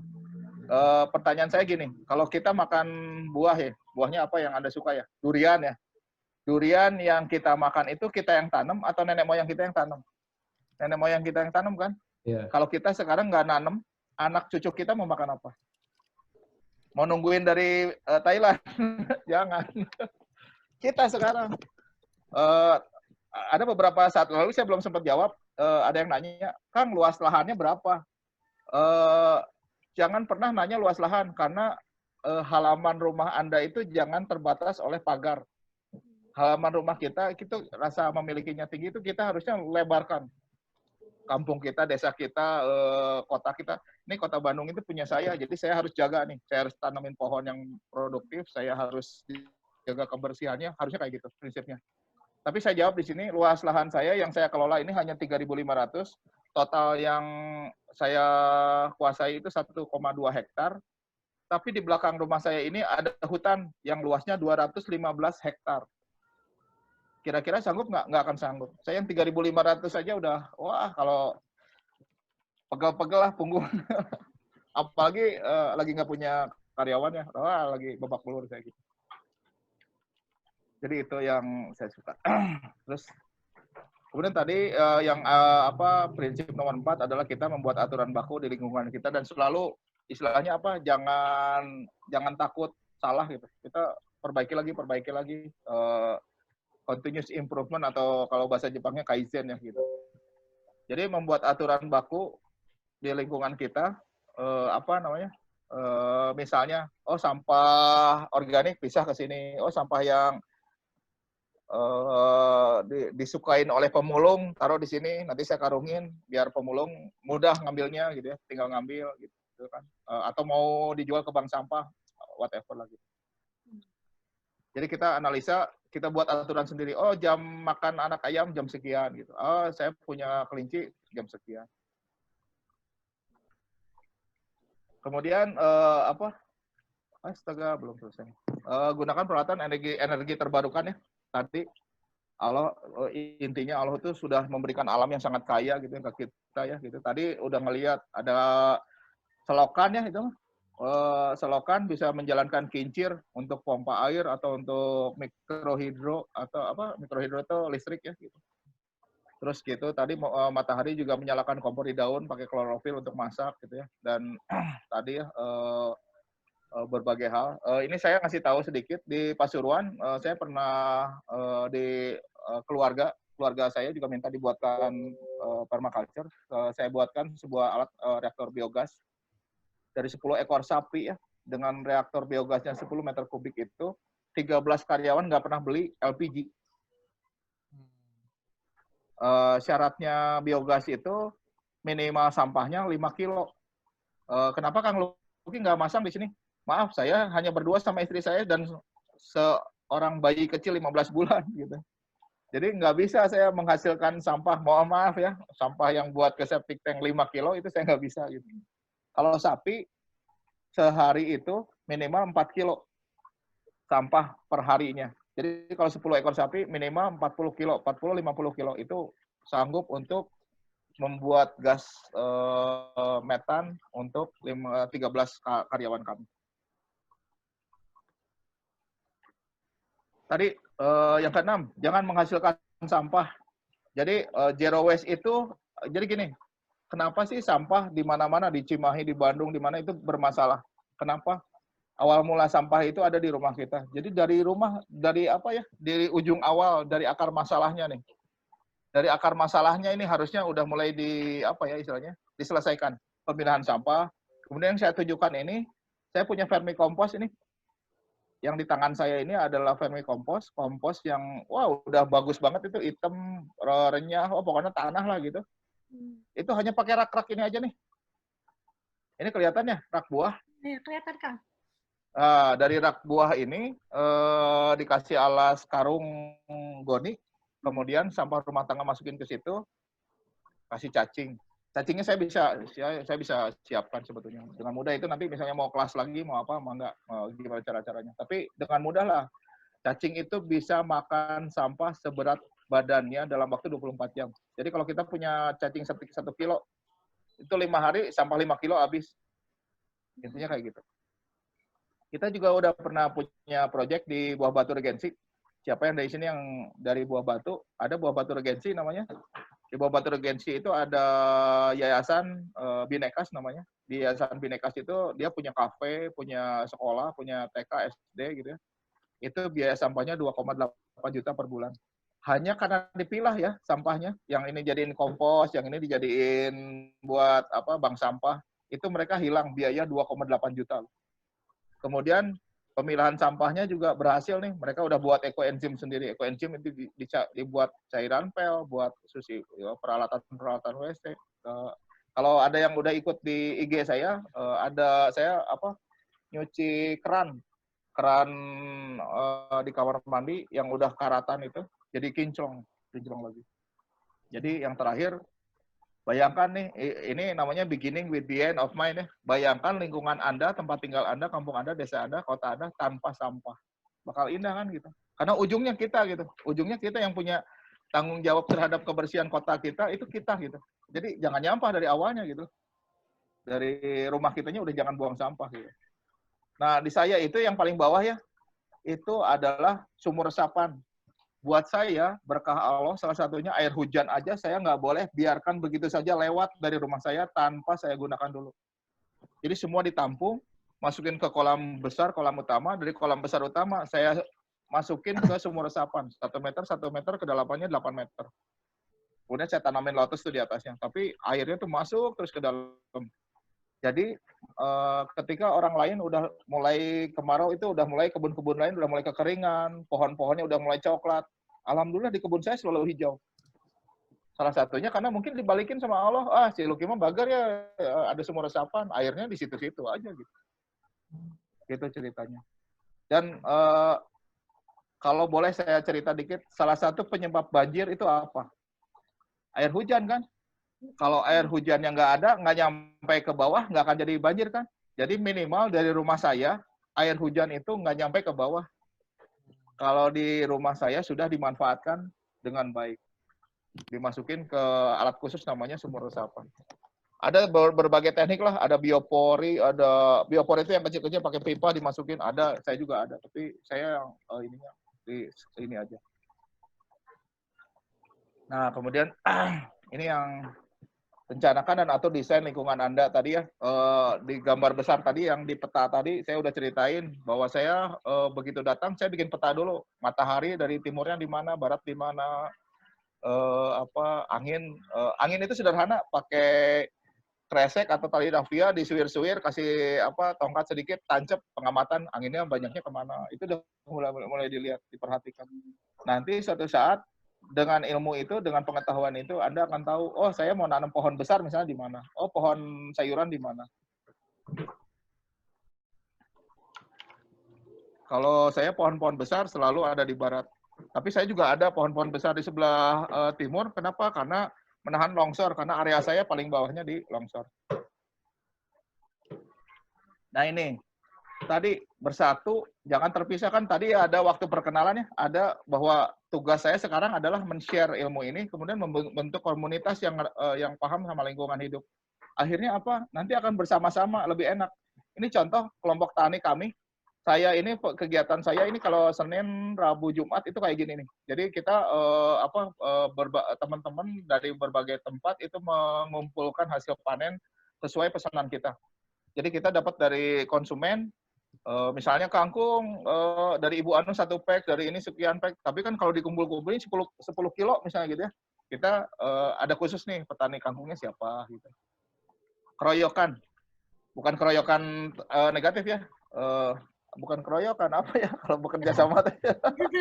Gotong royong. Gotong royong. Gotong royong gitu. Jadi untuk memenuhi kebutuhan konsumen kita gotong royong bareng yuk. Ya udah kamu bagian ngepacknya. Ada juga dari saya, sebagian sayurnya ada dari teman-teman yang lain. Jadi strawberry yang dari siapa, sayur ini dari siapa, sayur ini dari siapa. Nah di kelompok tani kami juga ada yang khusus. Saya mah nggak mau sayurnya, saya mau pelihara kambing atau sapi. Jadi kotoran kambingnya, komposnya saya yang buat, itu boleh juga. Itu juga membantu. Jadi tadi rancang bersama, bersatu, itu maksudnya tadi bersinergi, bekerja sama. Ada teman-teman tadi ya, contoh nih anak saya langsung ya, saya amatin kok anak saya nggak mau ngebantu saya berkebun. Ternyata bukan nggak mau ngebantu, memang dia nggak minat di berkebun, tapi ternyata dia senang membuat peralatan sensor. Dia bikin sensor, jadi ngebantu saya kalau di greenhouse ini ternyata kalau greenhouse terlalu kering tanahnya nyiram sendiri, apa sendiri. Dia bikin sendiri. Dia senangnya di elektronya. Ya itu nggak ada masalah selama tadi bersinergi. Ya. Nah ini ya, gunakan solusi yang kecil dan lambat. Banyak orang tadi kalau dari pertanyaan-pertanyaan udah kaget duluan. Wah ini lahannya gede, makanya dia si Luki bisa memenuhi kebutuhan keluarganya. Jangan dulu berpikir ke sana. Kalau kata Agi mah dari yang kecil, dari diri kita, lakukan sendiri gitu ya. Lakukan sekarang gitu ya. Sama, mendaki puncak gunung juga harus dilakukan langkah kecil pertama. Tapi kebalik, ini punten, real kejadian, itu banyak teman-teman saya pensiunan. Dari pensiunan itu tiba-tiba dapat uang besar, ratusan juta, dan banyak yang gagal di pertanian. Kenapa? Dia langsung gede gitu. Langsung bikin perkebunan besar. Dia ada yang langsung bikin kebun tin 2 hektar gitu. Tanpa dia mengamati dari awal, dari kecil dulu, dari satu dulu, dikit dulu, oh penyakitnya ini, masalahnya ini, dan lain sebagainya. Jadi saran saya, Anda punya lahannya segimana? Oh saya nggak punya lahan, saya punya halaman rumah. Ya udah halaman rumah dulu. Belajar dulu, apapun yang Anda mau. Oh saya pengen ekspor tin, ya nanam dulu pohon tin 1 biji, 2 biji, pelajari dulu, udah jago cara memperbanyak pohon tin gimana, cara panennya gimana, segala macam, monggo silahkan bikin bisnis yang gede. Tapi kalau bikin yang gede dengan keilmuan yang masih kurang juga buat saya oh jangan deh gitu, kasihan gitu. Nanti resikonya, keuntungan gede iya, tapi resikonya juga gede. Kecuali Anda yakin, saya bisa, keilmuannya udah saya dapat, ya silakan. Jadi kesalahan manusia mencapai sukses ada dua. Yang satu alasan, oh saya gagalnya karena gini, oh saya bisa juga, oh dulu ya saya lakukan, wah saya nggak bisa gini karena saya sakit ya, saya mah gini ya gitu. Banyak alasannya karena sakit. Yang kedua karena penundaan. Nantilah, besok. Gitu. Kalau bisa sekarang kerjakan ya sekarang kerjakan gitu. Dan jangan banyak alasan, tapi cari jalan. Kenapa saya nggak bisa itu ya? Kenapa ini gagal ya? Ayo gitu, cari jalan keluarnya gimana? Cari pemecahan masalahnya gimana? Jangan menyerah. Punten host, timer masih waktunya masih cukup ya? Ya, kira-kira mungkin 5 menit lagi 15 bisa, menit. Kang? Aduh, oke saya cepetin ya. Jadi hargai perbedaan dan bekerja sama tadi ya. Jadi tadi Allah menciptakan berbagai jenis tanaman tadi, ada kegunaannya masing-masing juga sama ya. Berbagai manusia dengan sifat dan hobi masing-masing ya. Kalau bisa bersinergi. Ini contoh ya, banyak petani konvensional nanam misalnya 1 hektar selada semua 1 hektar. Maka ketika ada masalah di pasar, ada supply dari Garut, dari Cianjur, dari mana di pasar itu habis dia nggak punya uang. Seladanya nggak laku. Sama ternyata kalau heterogen, kalau macam-macam, yang penting satu ya, keluarga bisa menikmati dulu. Keluarga misalnya kita nanam selada 1 hektar, keluarga nggak akan mau selada terus tiap hari pagi siang sore gitu ya. Selada terus nggak mau. Itu juga senang ganti-ganti gitu. Dan ternyata kalau bekerja sama, kita ada tumpang sari namanya, itu ternyata kalau tanaman bekerja sama, tanaman juga bisa bekerja sama maksud saya, itu ternyata ada jenis-jenis tanaman yang merupakan repelen. Repelen itu penolak hama. Jadi barisan ini akan bersih. Kenapa? Karena ternyata ada tanaman-tanaman pelindung hamanya itu. Ini gunakan semua sumber daya. Tadi ya, banyak yang alasan, aduh saya nggak punya lahan, saya nggak punya tempat. Jangan berpikir pagar gitu, tadi saya bilang gitu. Pikirin, kalau saya biasa ke tempat ibadah saya di sini, misalnya ke gereja saya di sini atau ke masjid saya di sini, sepanjang jalan itu pohon bermanfaat. Ada mangga, ada rambutan, ada apalagi lah sok sebutin lah, ada duren, ada apa segala macam gitu. Kayaknya pulang dari sekolah atau pulang dari aktivitas apa, pulang ke rumah itu adalah, oh ini saya ada bagi-bagi tuh di sana mangganya atau alpukatnya nih bagi-bagi nih, alpukatnya lumayan gitu. Ada panen bersama, kayaknya lebih seru gitu, lebih enak gitu. Ini juga saya contohin ada teman yang itunya pakai botol bekas nanam sayuran di dinding rumahnya. Jadi kreatif nih gitu, bagus nih gitu. Terakhir ini tanggapi perubahan dengan kreatif. Kita itu nggak bisa emang harus berubah gitu. Apalagi nih sekarang corona pasti kerasa banget yang berubah. Banyak yang maaf ya teman saya juga banyak yang Grab yang biasa sehari 10 12 orderan, tiba-tiba sebulan itu hanya 13. Biasa sehari 10 12, ini sebulan cuma 13.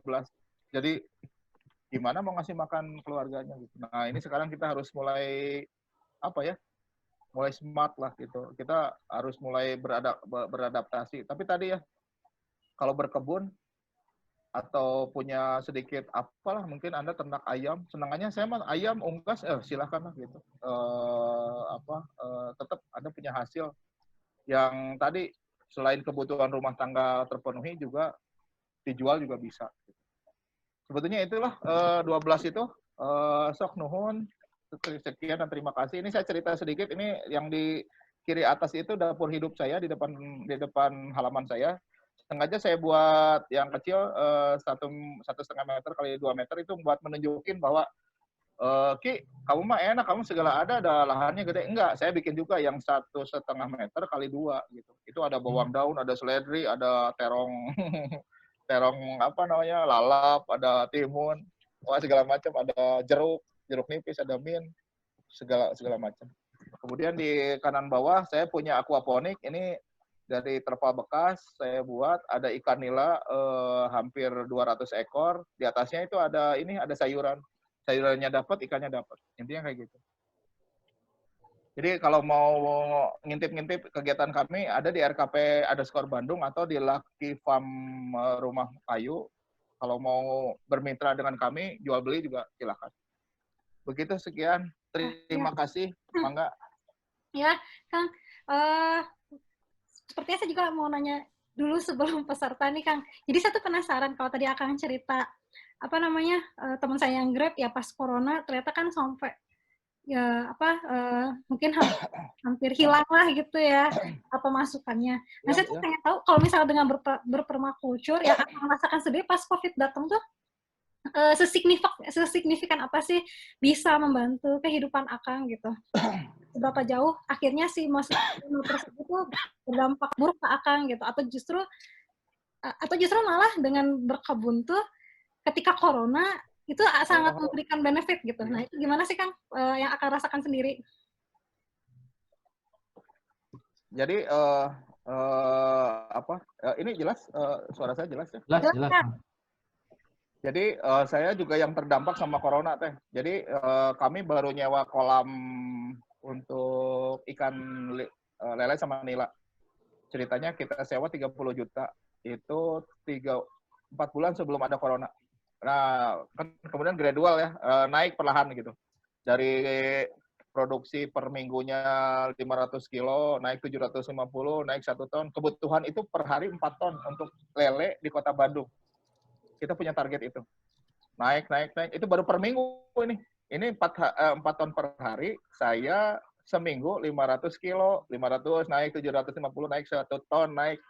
Begitu sampai 1,5 ton per minggu, corona datang. Pecel lele tutup dong. Iya. Kolam kita langsung mangkrak kan, karena bandar juga bilang, Kang, yang kolam saya aja belum kejual 3 ton. Ini kita nggak bisa nerima yang punya Akang. Akhirnya ya tadilah, bubar semua tim. Kita juga terdampak. Ya, Bubar itu ikan lele ya, kan makhluk hidup ya. Pakan naik, harga pakan naik karena transportasi naik. Akhirnya kita lepasin itu. Babak belur lah. Untuk kelompok tani, kita punya kelompok tani di Cibodas. Kita sudah punya MOU dengan 16 jaringan hotel. Karena dengan MOU 16 itu banyak perbankan yang istilahnya apa ya, menyetujui pembiayaan. Kita akhirnya bisa beli truk full box dan kita panen tadi gotong royong untuk memenuhi hotel itu. Begitu ada corona, pengacaranya datang, MOU-nya dibatalkan ya. Kalau Anda mau ke pengadilan, hayu, kita tungguin di pengadilan, nggak berani kita kan.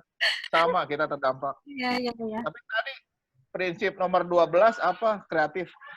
Kita akhirnya kepaksa main medsos, buka IG, buka apa, kita punya sayur organik nih, ayo gabung yuk gitu. Akhirnya retail. Kita bisa disebut apa ya, penghasilnya sama lagi ya enggak ya, tapi maksudnya bisa ya membantu lah gitu, membantu kita. Akhirnya kita kreatif, habis kreatif kita jualan retail dari rumah ke rumah. Untuk teman-teman yang Grab tadi juga alhamdulillah saya bisa ngebooking baru 2 Grab lah ya, baru 1 sama karyawan saya 1 untuk nganter-nganter. Jadi saya booking, nih udah kamu dapat penghasilan fix nih, lumayan 1 hari misalnya 10 titik sekian gitu. Kemudian petani-petani juga mulai bangkit lagi. Tapi kelompok tani sempat pecah karena tadi kelompok tani akhirnya waktu dapat MOU itu ada beberapa orang yang memang berani ngambil dana bank gitu ya, itu bikin greenhouse, bikin peralatan yang canggih, beli mobil pick up apa segala macam yang akhirnya nggak kebayar. Kalau saya alhamdulillah memang ditakdirkan nggak berani juga ngambil dari bank. Saya mah udahlah gini mas, semampunya saya antar pakai motor, pakai mobil yang ada saya cuma punya mobil keluarga Excel yang mampu saya segini ya udah bolak-balik nggak perlu gitu. Tapi itu istilahnya saya kalau disebut recovery-nya di situ dengan corona. Yang saya rasakan banget itu kita karena kita punya makanan, karena kita punya pepaya, kita punya ubi-ubian. Jadi istilahnya apa ya? Kita nggak pernah kekurangan. Buah-buahan selalu ada. Maaf ya, pepaya itu istilah Sundanya cepcul. Cepcul itu ditanam, udah nggak usah disiram, nggak usah, pokoknya berbuah aja. Tugasnya berbuah aja gitu. Nah itu kenapa enggak gitu? di halaman Anda udah penuh, kan ada apa jalan di komplek lah, ada mesti ada lapangan voli sedikit lah mungkin gitu di mana gitu. Tanam aja dengan pohon-pohon yang bermanfaat. Moga-moga gitu kejawab nggak Teh Dika? Ya, terjawab Kang. Berarti apa namanya dengan corona tuh ya selain juga memacu, mendorong kita buat berpikir kreatif. Terus ternyata kan tadi juga lewat Akang Iya. juga ada beberapa yang kayak memberikan lahan pekerjaan baru mungkin ya, tadi kan menambah orderan dari Iya. itu. Nah, Insya Allah masih sanggup ngasih kerjaan. ya, jadi istilahnya masih bisa berkolaborasi dengan yang lain gitu ya, memberikan manfaat. Ya, terus yang paling penting kita nggak kekurangan tadi ya, kita sudah bisa punya stok persediaan buat kita minimal bertahan hidup gitu kan ya. Ya minimal buat ya sehari-hari gitu ya, kan paling minimalnya mah gitu daripada tidak sama sekali gitu. Seperti itu. Wah, mantap Kang. Kalau saya alhamdulillah selalu bisa berbagi buat tetangga, masih bisa. Alhamdulillah ya Kang ya, kalau bertanam tuh memang katanya juga jadi sedekah ya Kang ya. Iya. Sedekah ketika apa yang kita tanam itu bisa bahkan dimakan oleh burung, semut seperti itu juga jadi sedekah gitu, apalagi dibagi-bagi kepada orang-orang di sekitar kita seperti itu. Luar biasa. Insya Allah. Jadi banyak pencerahan nih dari pengalamannya Kang Luki kan gitu ya. Jadi permaculture tuh komplit ya, recycle-nya tuh benar-benar muter gitu. Iya. Mungkin berikutnya kita masuk ke sesi tanya jawab ya. Jadi sudah ada banyak nih pertanyaan ya. Karena cuman kita lihat situasi dan kondisi waktu juga. Jadi mungkin di awal kita akan buka 3 pertanyaan. Kenapa ya? Jadi kita buka dulu. Oh ya. Hilang. Oke. Connect lagi Kang? Halo, ya Kang? Kok lup ya? Kira-kira ini apa? Pertanyaan-pertanyaan apa nih yang Akang bisa milihin nggak buat saya? Boleh, ya. Kita pilihin Kang. Jadi kita juga dari Yabima mau ada surprise juga, ada hadiah gitu. Jadi dari pertanyaan tadi nanti mungkin Akang dari pertanyaan-pertanyaan yang sudah kita pilih, mungkin Akang bisa milih lah pertanyaan mana yang kira-kira paling bagus atau yang menurut yang berkesan. Ya. Jadi saya coba dari pertanyaan pertama ya. Ini saya membaca, setelah saya baca, saya memilih yang pertama dari Saudari Rizkia. Beliau bertanya, bagaimana caranya mengaplikasikan sistem perairan permakultur di lahan yang sempit di perkotaan ya Kang? Hatur nuhun. Kang. Jadi tadi ya permaculture itu kalau udah ngomongin air ini yang saya paling apa ya Kang?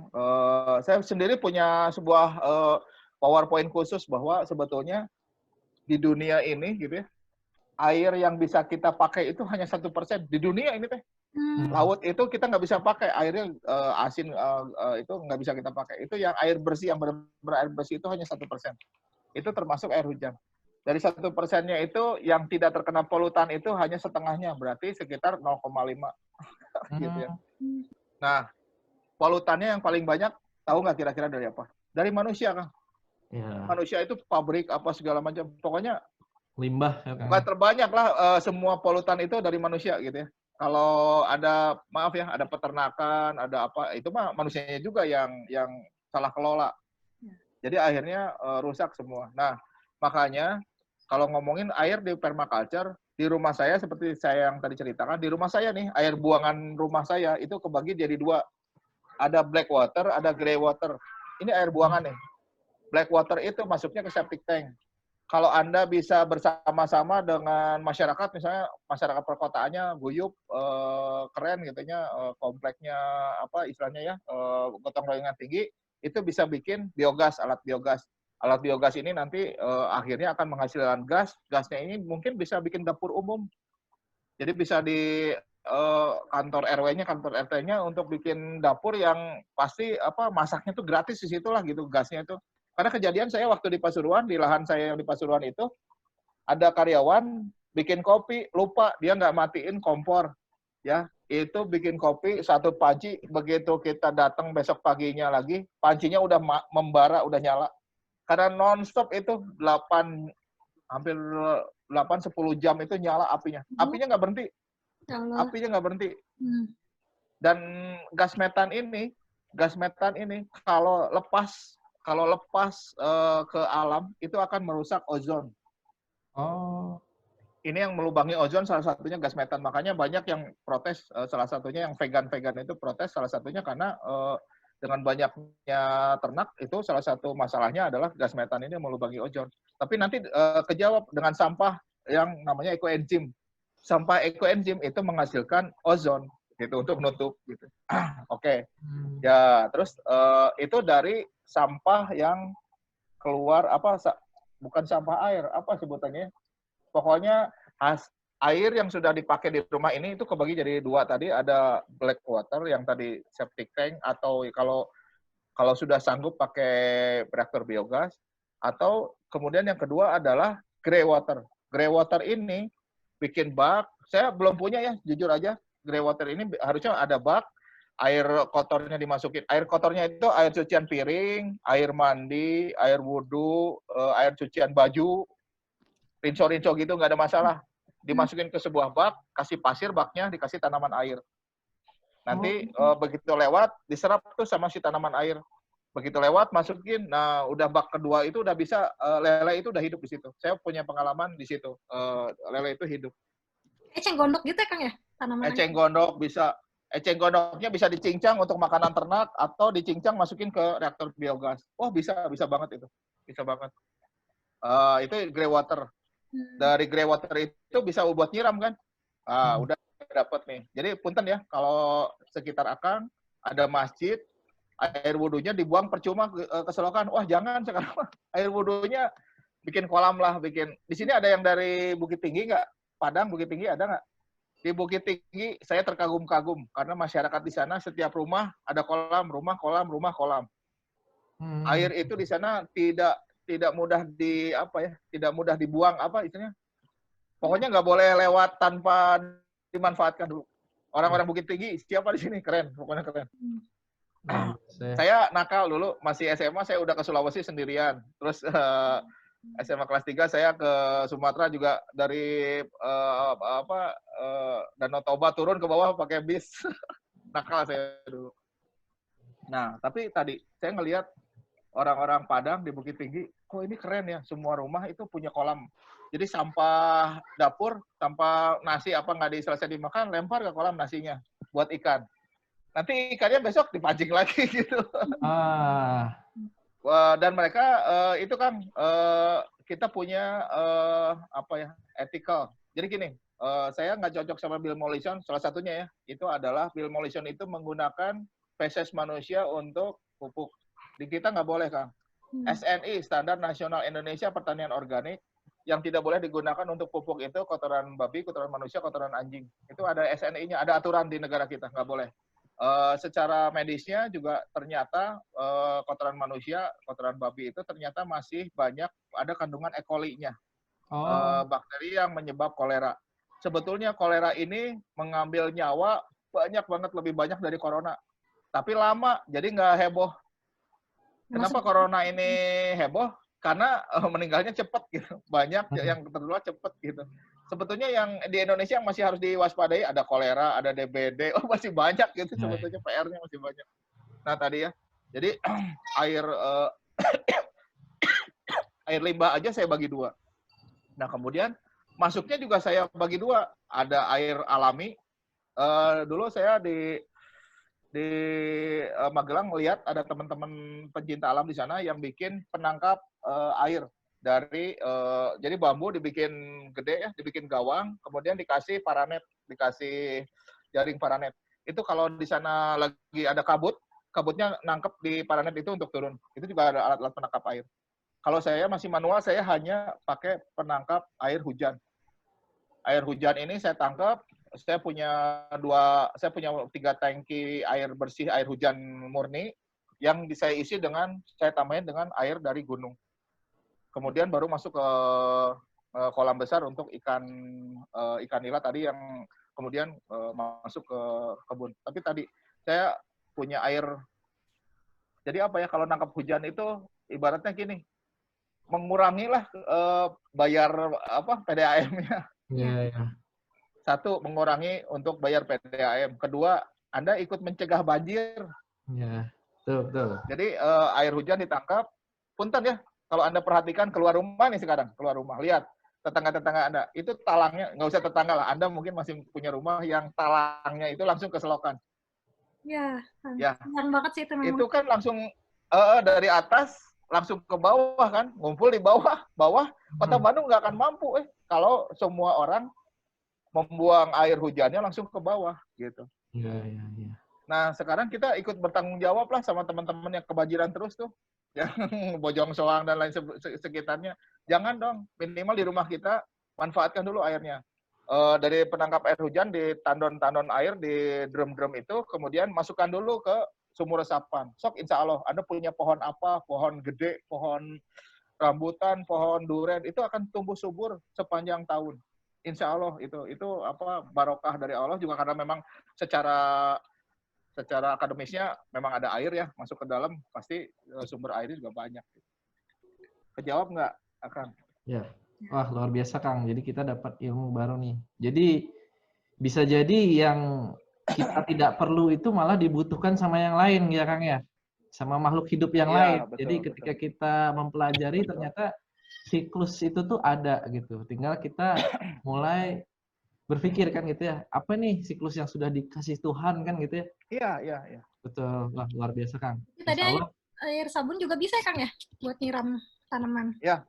Oh. Itu semua sabun Kang, punten ini saya itu. Semua sabun itu Kang masuk ke eceng gondok itu diambil oleh si eceng gondok itu digumpalkan dan kemudian kolam kedua udah bisa lele. Oh, berarti ini paling tidak eceng gondok itu tapi mampu nanti ya? kalau ya Bima mau, ya. Tapi nanti kalau ya Bima mau mampu. Di sini juga ada guru saya namanya Juliana Ojong. Dia ahlinya enzim, ekoenzim. Oh. Kami membuat dari sampahnya kulit buah dan apa segala macam sebuah cairan multifungsi, bisa buat sabun, bisa buat segala macam lah kalau mau. Kemarin Kodam 3 Siliwangi juga pakai disinfektan dari ekoenzim itu. Eco-friendly. Jadi air sabunnya tuh cairannya. Air sabunnya itu air ekoenzim ini Kang, kalau dimasukin 1 liter ke dalam sungai yang kotor atau danau yang kotor akan menjernihkan 1000 liter. Kita lagi bukan uji coba lagi. Kita udah ada guru kita di Batam sudah menjernihkan danau dan kita lagi menjernihkan danau apa Bu Juliana? Danau Serengseng di Jakarta. Kita lagi menjernihkan. Jadi gotong royong Kang. Ada yang ngasih 5 liter, ada yang ngasih 10 liter, ada yang ngasih 20 liter. Nanti akan dikirim ke Jakarta, ke danau itu akan dituakan oleh tim yang di sana yang bisa. Itu akan terlihat banget. Kita yakin banget akan terlihat perbedaannya sebelum dan sesudah. Kenapa? Karena si enzimnya ini ternyata membantu banget buat manusia. Ini benar-benar produk ciptaan Allah ini udah kita nggak usah ini lagi. Ya, luar biasa nih. Ketika ada niat itu Allah kasih jalannya ya. Betul. Bahkan jalannya Kang ya. Wah, itu kalau mau ya Bima bikin lagi ayo. Bikin. Wah, siap Kang. Ini kita jadi menarik nih. Jadi berkelanjutan materinya kan ya. Nggak berhenti cuman sekedar webinar kan gitu. Ya. Bisa jadi pupuk, bisa jadi pestisida, bisa jadi disinfektan, dan disinfektannya insya Allah nggak kayak chemical bikin alergi, enggak gitu, insya Allah. Bisa bikin toner muka. Kita kan ada, insya Allah mau ada workshop ya Kang, mungkin bisa juga. Iya, boleh. Lanjut. Oke, mungkin pertanyaan berikutnya mungkin dari Teh Dika bisa ini dipilihkan. Saya sudah pilih, jadi ini saya udah kumpulkan ada 12, tadi 1 udah dipilih oleh Taksi. Saya pilih selanjutnya itu dari Fitriani. Assalamualaikum, perkenalkan saya Fitriani dari Jakarta Barat. Izin bertanya, aspek apa saja harus diperhatikan dalam membuat permakultur dan dari pengalaman pemateri, kendala atau kesulitan apa saja yang pernah ditemui selama mengelola permakultur? Terima kasih. Aspeknya tadi ya, yang 12 item itu saya udah kasih lihat gitu ya. Ini aja. Sebetulnya kalau mau searching di Google, 12 permaculture principles itu ada belum ada Indonesianya ya, tapi kira-kira terjemahnya kayak gitu tadi ya. Tapi prinsip-prinsipnya, aspek-aspeknya itu. Kendalanya salah satunya punten ya, ternyata di kita itu masih banyak di daerah saya terutama itu yang low educated people. Jadi mereka itu biasa melihat keberhasilan itu istilahnya di sini otak mereka itu di mata. Jadi mereka ngelihat, oh Bandar ini punya 2 hektar, nanamnya tadi ya selada atau kangkung gitu ya. Wah ini baru yang berhasil. Begitu kita ajakin untuk berpermaculture, mereka, aduh Pak, masa nanam kangkung cuma 1 bedeng, 2 bedeng gitu. Mereka nggak ngerti bahwa konsumen kita juga unik. Konsumen kita itu nggak mau selada 1 pick up, nggak mau gitu. Nah, kendalanya tadi edukasinya. Edukasinya yang buat saya masih sulit untuk di-share-kan gitu. Walaupun mereka suka ngelihat sih, suka ngintip-ngintip. Kenapa ya selalu ada Senin, Rabu, Jumat itu selalu ada teman-teman yang nyetor sayur. Karena mereka punya bedengan cuma sedikit, cuma 2 pet. Yang Pak Yayan ini kemarin tuh punya 12 petak. 12 petak itu mereka tanamin kangkung yang gradual. Panen hari ini misalnya 10 kilo, besok 20 kilo, besok 10 kilo lagi, 10 kilo lagi gitu terus. Jadi gradual. Nah, itu buat permaculturist sebetulnya edukasi yang paling penting. Jadi sebetulnya kalau saya pribadi kan punya keterbatasan fisik ya. Saya masih membutuhkan orang untuk membantu menjalankan aktivitas, nggak bisa sendirian. Nah, kejadian kemarin, karyawan saya yang baru itu lapor, Pak, saya sudah sanitasi lahan. Jadi, sanitasi lahan itu adalah cara terbaik untuk mengendalikan hama. Pak, saya sudah sanitasi lahan. Saya lihat, Anda tahu pohon rosemary nggak ya? Rosemary yang harum yang buat bumbu itu? Ya, rosemary tahu.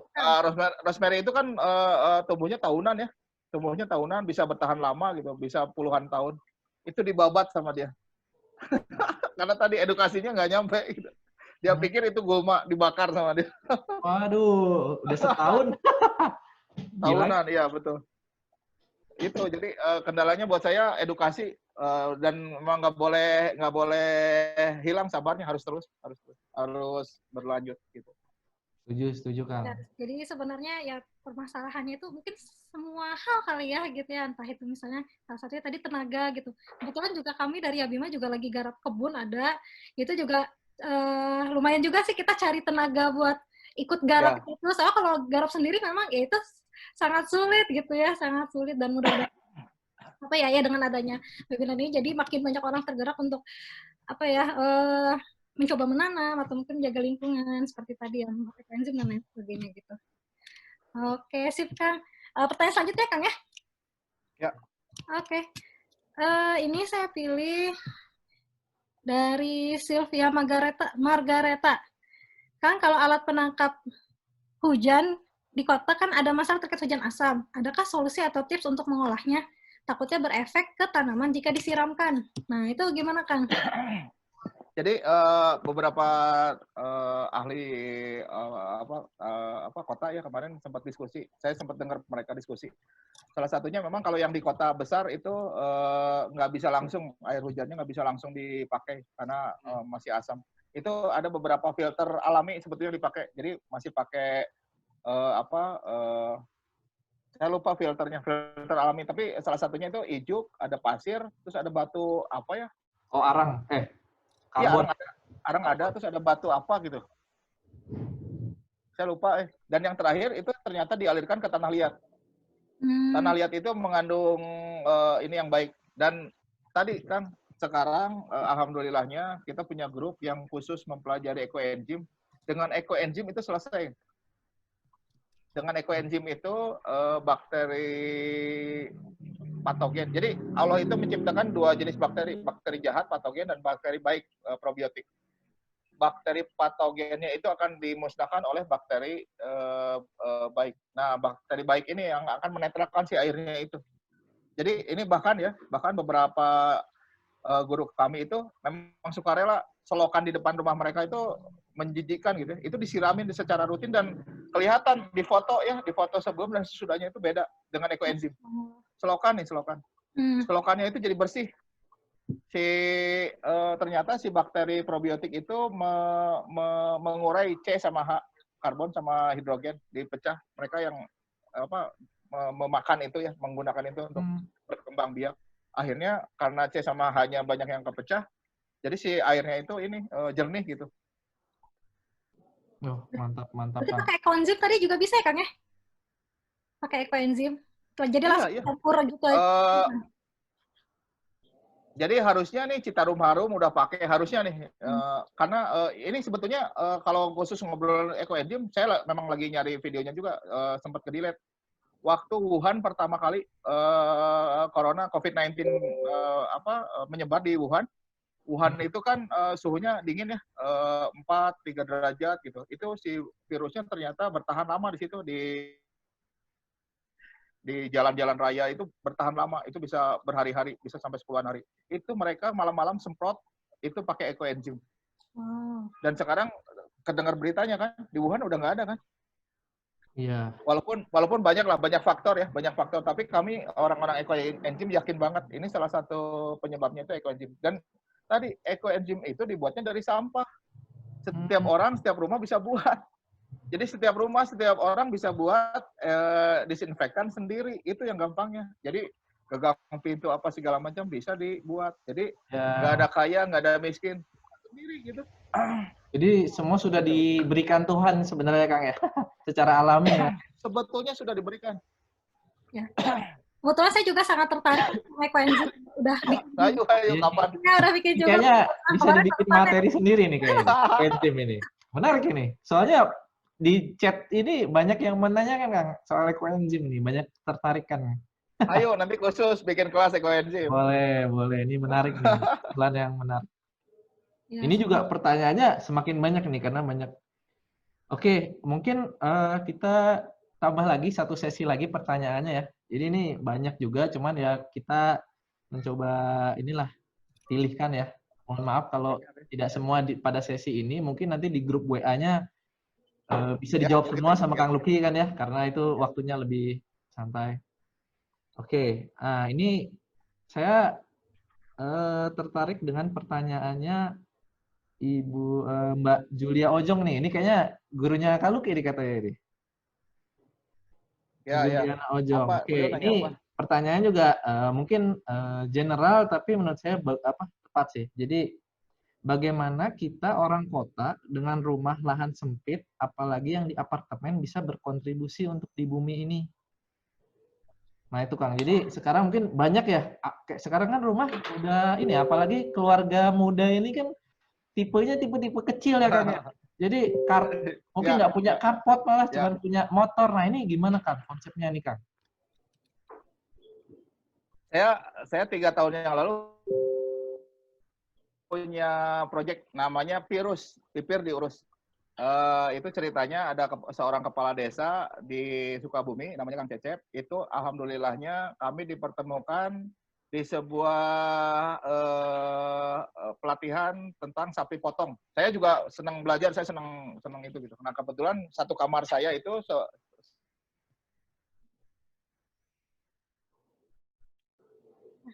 ya ada masalah koneksi Pak ya? Kayaknya iya. Oke, kita tunggu sebentar.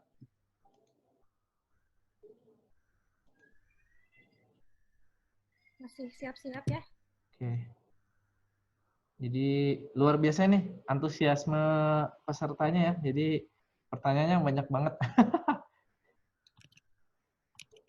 Jadi alhamdulillah dari materi webinar hari ini kita jadi terbuka nih sebuah kursus baru namanya. Halo, keputus ya? Halo? Ya, Kang Luki. Keputus. Halo? Lagi? Halo? Ya. Aduh, Halo, bisa? Kedengar? Kedengaran.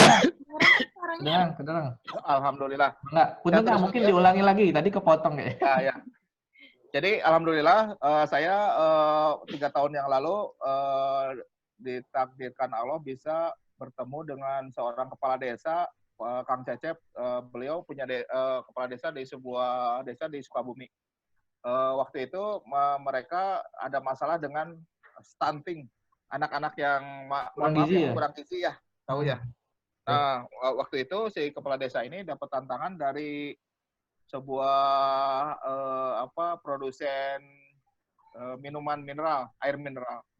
Kang, saya kalau bisa ngajuin konsep ini dapat dana, kumaha carana gitu. Saya lagi pelatihan sapi potong Kang, waktu itu di Cingolek. Jadi malam-malam tuh ya, saya ingat malam-malam, ayo Kang ke belakang. Ke belakang kemana? Ayo ke belakang kita cari kompos bekasnya seletong sapi, kotoran sapi. Hmm. Jadi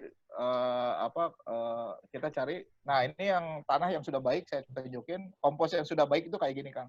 Ini akang campur dengan tanah, boleh 1:3, boleh 1:10, masukin ke polybag.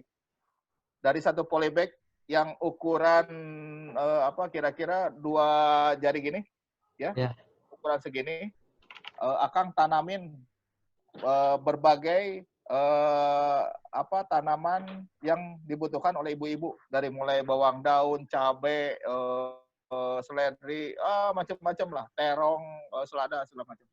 Dan kemudian akhirnya terjadi, Kang, dilakukan sama Kang Cecep ini. Kang Cecep ini di desanya, di belakang kantor desanya, mereka menugaskan anak buahnya untuk melakukan itu. Jadi ada ratusan polybag dengan puluhan jenis tanaman. Nah, kemudian dipanggil warganya satu-satu untuk mengambil secara gratis si tanaman itu. Dibawa pulang. Boleh silakan, pokoknya bawa pulang masing-masing yang dibutuhkan apa. Nah, singkat cerita, Kang, hasil akhirnya si kepala desa ini itu pendataan warganya yang sudah ngambil itu didatangin satu-satu. Jadi akhirnya, Ibu, ini bawang daunnya udah siap panen. Ini udah dimakan belum? Udah, ini kami udah konsumsi. Ini sisanya misalnya 1 kilo, 2 kilo. Itu dikumpulkan, Kang. Tapi karena dikumpulkannya dari hampir 375 kakak ya, 375 halaman rumah, diurus itu virus ya. Akhirnya kintal, Kang. Bawang daun kintal, cengeknya juga kiloan, puluhan kilo katanya gitu ya. Itu bisa disetorkan ke pasar induk dijual. Sama kepala desanya Pak Lurah ini dikembalikan dalam bentuk voucher listrik. Jadi bayangkan dia menyelesaikan beberapa masalah dapur, keuangan dapur, masalah stunting. Jadi keluarga di rumah itu dapat makanan cukup. Kemudian ibu-ibunya dapat uang lebih dengan listrik, voucher listrik. Hanya dengan beberapa polybag yang tapi karena dilaksanakan 350 orang ya. Jadi kalau saya bayangkan kalau ada yang punya teman di apartemen nih, Gateway Bandung misalnya bikin acara nih. Tapi bareng semua gitu ya. Bareng semua. Yuk guyup lah misalnya 20% aja yang nanam di sepanjang apartemen itu, di balkon itu. Itu nanam berbagai tanaman yang bermanfaat buat dia. Saya yakin insya Allah itu ada toko organik yang di bawahnya itu terpenuhi, bisa dijual ke toko organik maksud saya lebihnya. Betul kamu. Ya, gitu kira-kira kejawab nggak, Kang? Jadi bisa asal guyup gitu. Betul. Jadi bisa asal bersama-sama gitu. Jadi lokasi itu bukan masalah ya, Kang ya? Bukan masalah. Masalah, betul. Sekarang udah banyak fasilitas juga, polybag, tanaman mungkin jenis tanaman sama cara bahkan tadi kayak dari Akang sendiri kayak bagaimana lazy meskipun kita sibuk bekerja misalkan ada Senin sampai Jumat tapi tanaman itu terawat. Mungkin ini juga bagus jadi materi berikutnya nih. Materi berikutnya. Kita lazy deh ya. Kerja nih kantoran ya. Ya mungkin sudah terlanjur mengantor kan gitu. Susah mengurus tanaman padahal mungkin tanaman juga ada waktu memberikan makanannya kan itu ya pupuknya. Tapi semua itu bisa tetap terlaksana. Wah, ini luar biasa Kang. Jadi pencerahan. Mungkin dari Teh Dika, pertanyaan berikutnya. Ini satu lagi terakhir ya, Pak ya? Oh ya? Punten Kang Lutfi, ini satu lagi ya, Kang ya. Kang Lutfi mau nanya, kalau rumah sudah terlanjur terbangun tanpa menyertakan konsep permakultur, apakah bisa mengubahnya? Langkah sederhana apa yang bisa saya lakukan untuk mengubahnya? Ini dari Esi. Jadi tadi namanya perubahan harus kreatif. Kitanya harus kreatif. Jadi perhatikan sekarang pojok-pojok mana, sudut-sudut mana, atau mungkin atap rumah yang masih kena matahari. Itu tanamin dengan tanaman produktif. Kemudian tadi pemilihan sampah. Tadi saya sempat di situ di slide kan ngeliatin bahwa dengan kerat-kerat buah aja saya punya vermicompost ya, sederhana gitu. Punten, ada yang geli sama cacing, boleh pakai bakteri. Nah, nanti pakai ekoenzim juga bisa. Disirami ekoenzim, si sampahnya juga habis jadi kompos. Sama prinsipnya. tapi lebih lama gitu ya. Hmm. Tapi tadi prinsipnya, yang penting permaculture itu masuk ke benak kita. Jadi masuk ke pikiran kita bahwa oh kita harus melindungi bumi buat anak cucu kita kapan lagi. Contoh ya, tadi kalau misalnya Akang Teteh makan buah bijinya ya sekarang jangan dibuang lah, masukin ke polybag gitu ya. Nanti turun ke bawah tanemin atau gimana lah caranya. Itu bisa. Sekarang udah mulai bisa nggak buang sampah kan ya. Ya. Nggak buang sampah sembarangan. Buang sampahnya itu sampah yang kira-kira sama pemulung masih kepake. Misalnya botolnya udah terpisah, udah nggak ada airnya, terus apa ya, misalnya plastik-plastiknya udah khusus yang bisa kira-kira orang pemulung itu ngambil, kaleng, botol, apapun itu, terus yang organiknya udah diolah jadi sampah. Itu buat pemulung juga lebih apa ya? Buat saya lebih barokah lah gitu kitanya ngasihnya. Atau mau ke bank sampah, atau misalnya tadi ya apartemen itu bikin khusus ya komunitas bank sampah misalnya gitu. Itu lumayan itu. Kalau kan saya dekat juga sama yang di Jalan Sunda itu. Saya lupa sih kampung apa namanya. Sama Bu Tini sama Pak Lurahnya itu. Di sana itu anak-anak kecil sudah punya uang tabungan yang diambilnya nanti pas mau Idul Adha, 2 minggu sebelum Idul Adha. Itu dari apa? Dari mengumpulkan sampah. Anak kecil loh. Jadi anak kecil, kebayang ya, anak kecil di sana itu pulang sekolah, mereka tuh nggak langsung pulang, tapi langsung ngambil peralatan untuk berburu sampah. Sampah-sampahnya mereka kumpulin sekampung itu, mereka kasih setor di bank sampah, mereka dicatat. Yang kabar terakhir, Pak Gubernur Ridwan Kamil senang banget dengan kegiatan itu. Akhirnya juara 1, juara 2, juara 3 dikasih hadiah lebih dari sekedar.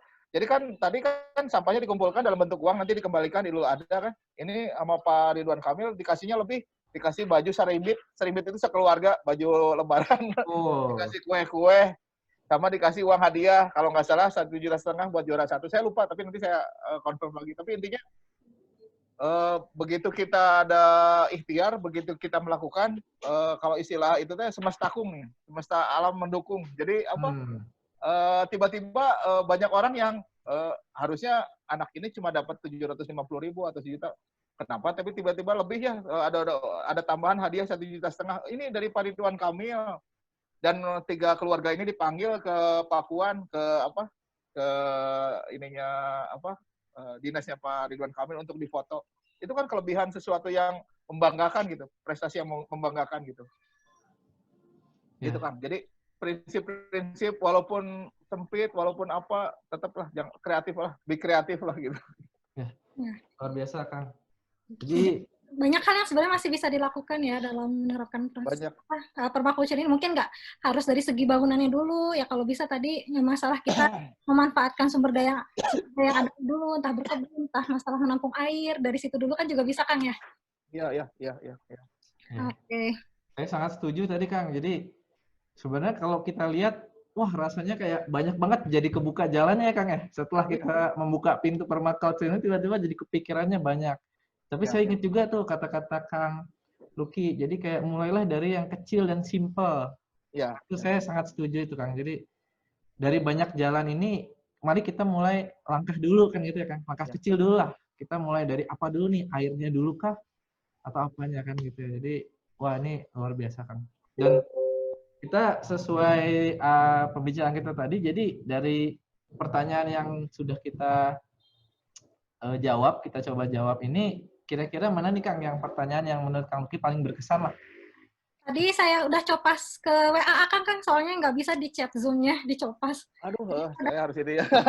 Jadi ini kira-kira yang berkesan lah. Gitu.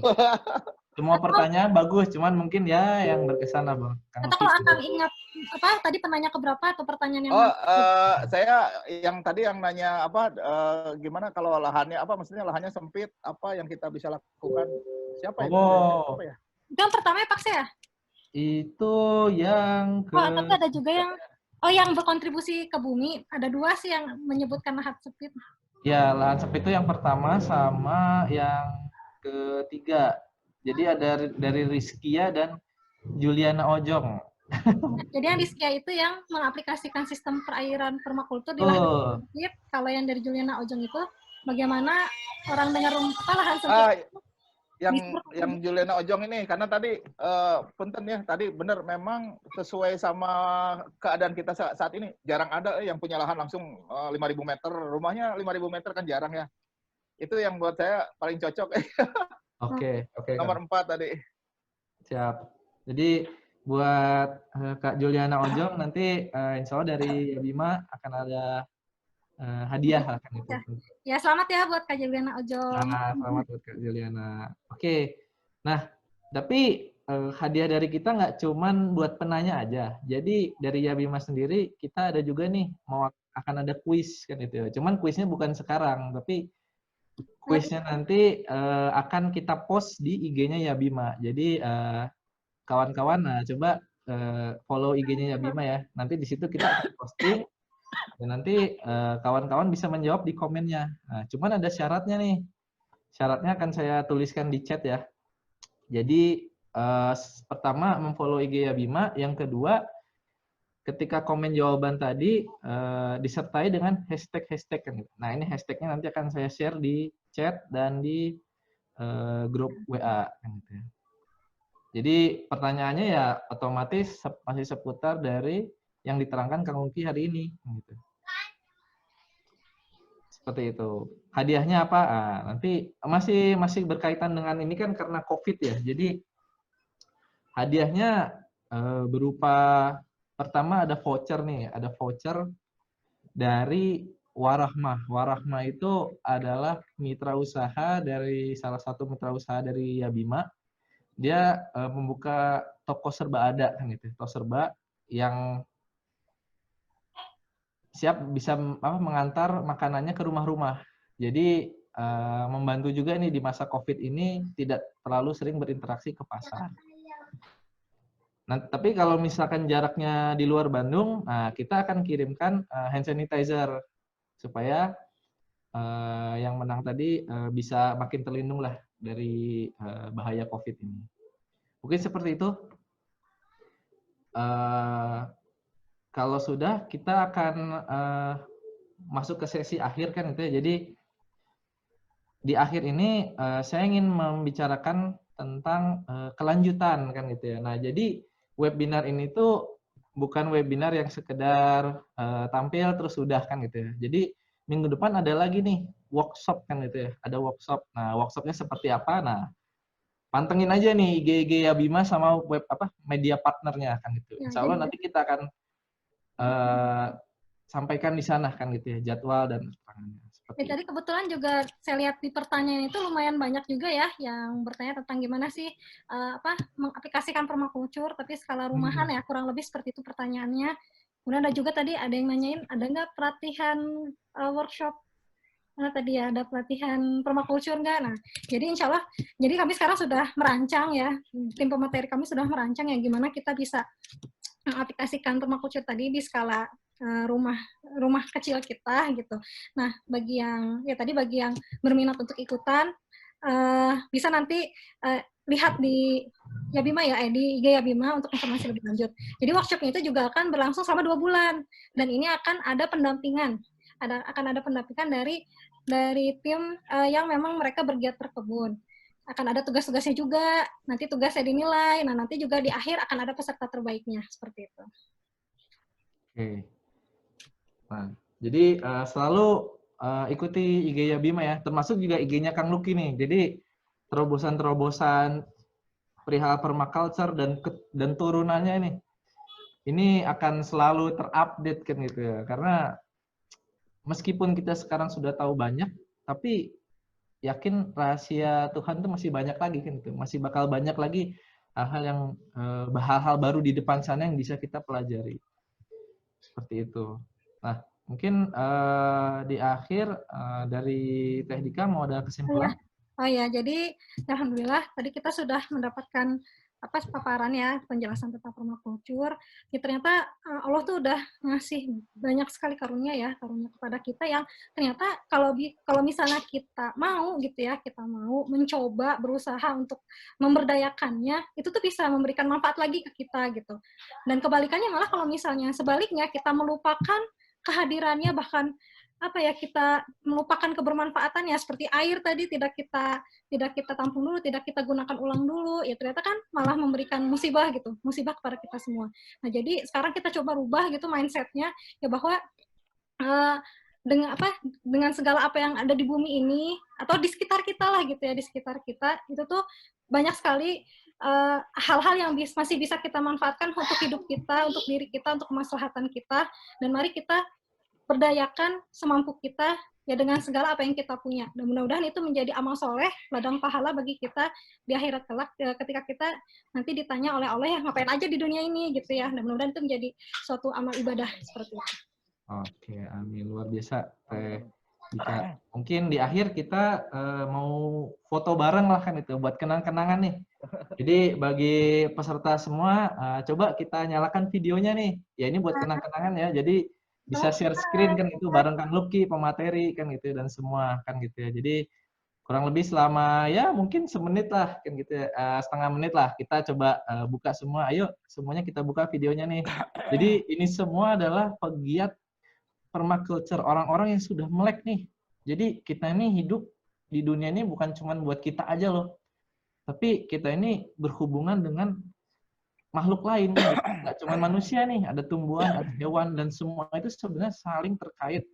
Dan ketika kita sadar, semua itu tuh ternyata saling bermutualisme, saling mempunyai siklus, yang justru malah ketika siklus itu jalan, yang asalnya kita mengeluarkan usaha lebih, malah jadinya kita tidak berusaha dan dapat lebih, kan gitu. Luar biasa. Oke, kita coba tampilkan videonya ya. Ya, yang belum menyalakan. Yang belum menyalakan, ayo coba nyalakan. Suaranya sih nggak perlu ya, video aja. Jadi buat kenang-kenangan. Jadi Akang, Teteh kalian di sini, nanti kita sama-sama dada-dada deh ya buat inilah. Yang mau screenshot boleh buat kenang-kenangan webinarnya kan gitu ya. Seperti itu. Oke, mungkin ayo semuanya. Ayo. Wah, itu Kakak Julia Ojong ini. Ini katanya gurunya Kang Luk ini. Wah. Terima kasih Kak tadi sudah bantu menjawab. Iya Kak, ini expert di enzim nih ya, ekoenzim nih. Wah, ini juga menarik ini. Mungkin tadi ada apa namanya? Ada request, banyak yang request nih. Webinar berikutnya ekoenzim. Nah, ini kita coba masukannya bisa kita tampung kan gitu. Nanti kita coba teruskan lah gitu bagaimana ke depannya. Oke, mungkin kalau sudah kita cobain ya. Coba kita dada-dada deh. Halo. Oke, yang mau ngerekam boleh nih. Halo sama Kang Luki tuh. Siap, mantap ini semua pegiat green kan gitu ya. Jadi yakinlah kalau kita tumbuhan juga kan makhluk Tuhan ya. Ketika kita memang merawat makhluk-makhluk Tuhan itu, saya yakin Tuhan juga akan memberikan kelebihan buat kita kan itu. Mau itu rezeki apapun, mau itu dari sisi apapun ya. Yakin pasti kita akan ada timbal baliknya ya, Pak ya. Ada timbal baliknya, betul. Oke. Mungkin terima kasih kepada semua. Terima kasih atas Kang Luki juga, terutama kan itu selaku pemateri kan itu ya. Jadi luar biasa ilmunya. Dan untuk semua, minggu depan insya Allah kita akan ada lagi nih workshop. Tunggu aja kabar dari Yabima kan gitu ya. Nanti akan kita sharing di IG, jadi tolong follow IG-nya, pantengin terus. Dan nanti juga kuisnya tolong dijawab kan itu ya. Karena jawaban kuis itu apa ya, insya Allah akan ada hadiah yang menarik kan gitu ya dari Yabima. Mungkin seperti itu. Kalau udah selesai, saya selaku host di acara webinar hari ini beserta Teh Dika juga ya, selaku MC juga pamit kan itu. Terima kasih kepada Kang Luki atas ilmunya. Semoga Allah juga akan membalaskan itu ya ilmu ya. Jadi ilmu itu amal jariah kan gitu ya. Ketika disampaikan dan diamalkan tuh pahalanya juga masuk ke yang nyampaikan gitu. Jadi luar biasa. Dari satu jadi banyak kan gitu. Dari banyak makin banyak lagi ya, itu luar biasa. Oke, mungkin akhir kata saya tutup dengan salam ya. Assalamualaikum warahmatullahi wabarakatuh. Waalaikumsalam Terima warahmatullahi kasih semuanya. wabarakatuh. Ya, terima kasih semuanya. Dadah. Sampai Izin. jumpa di workshop berikutnya. Ya. Muti, terima kasih.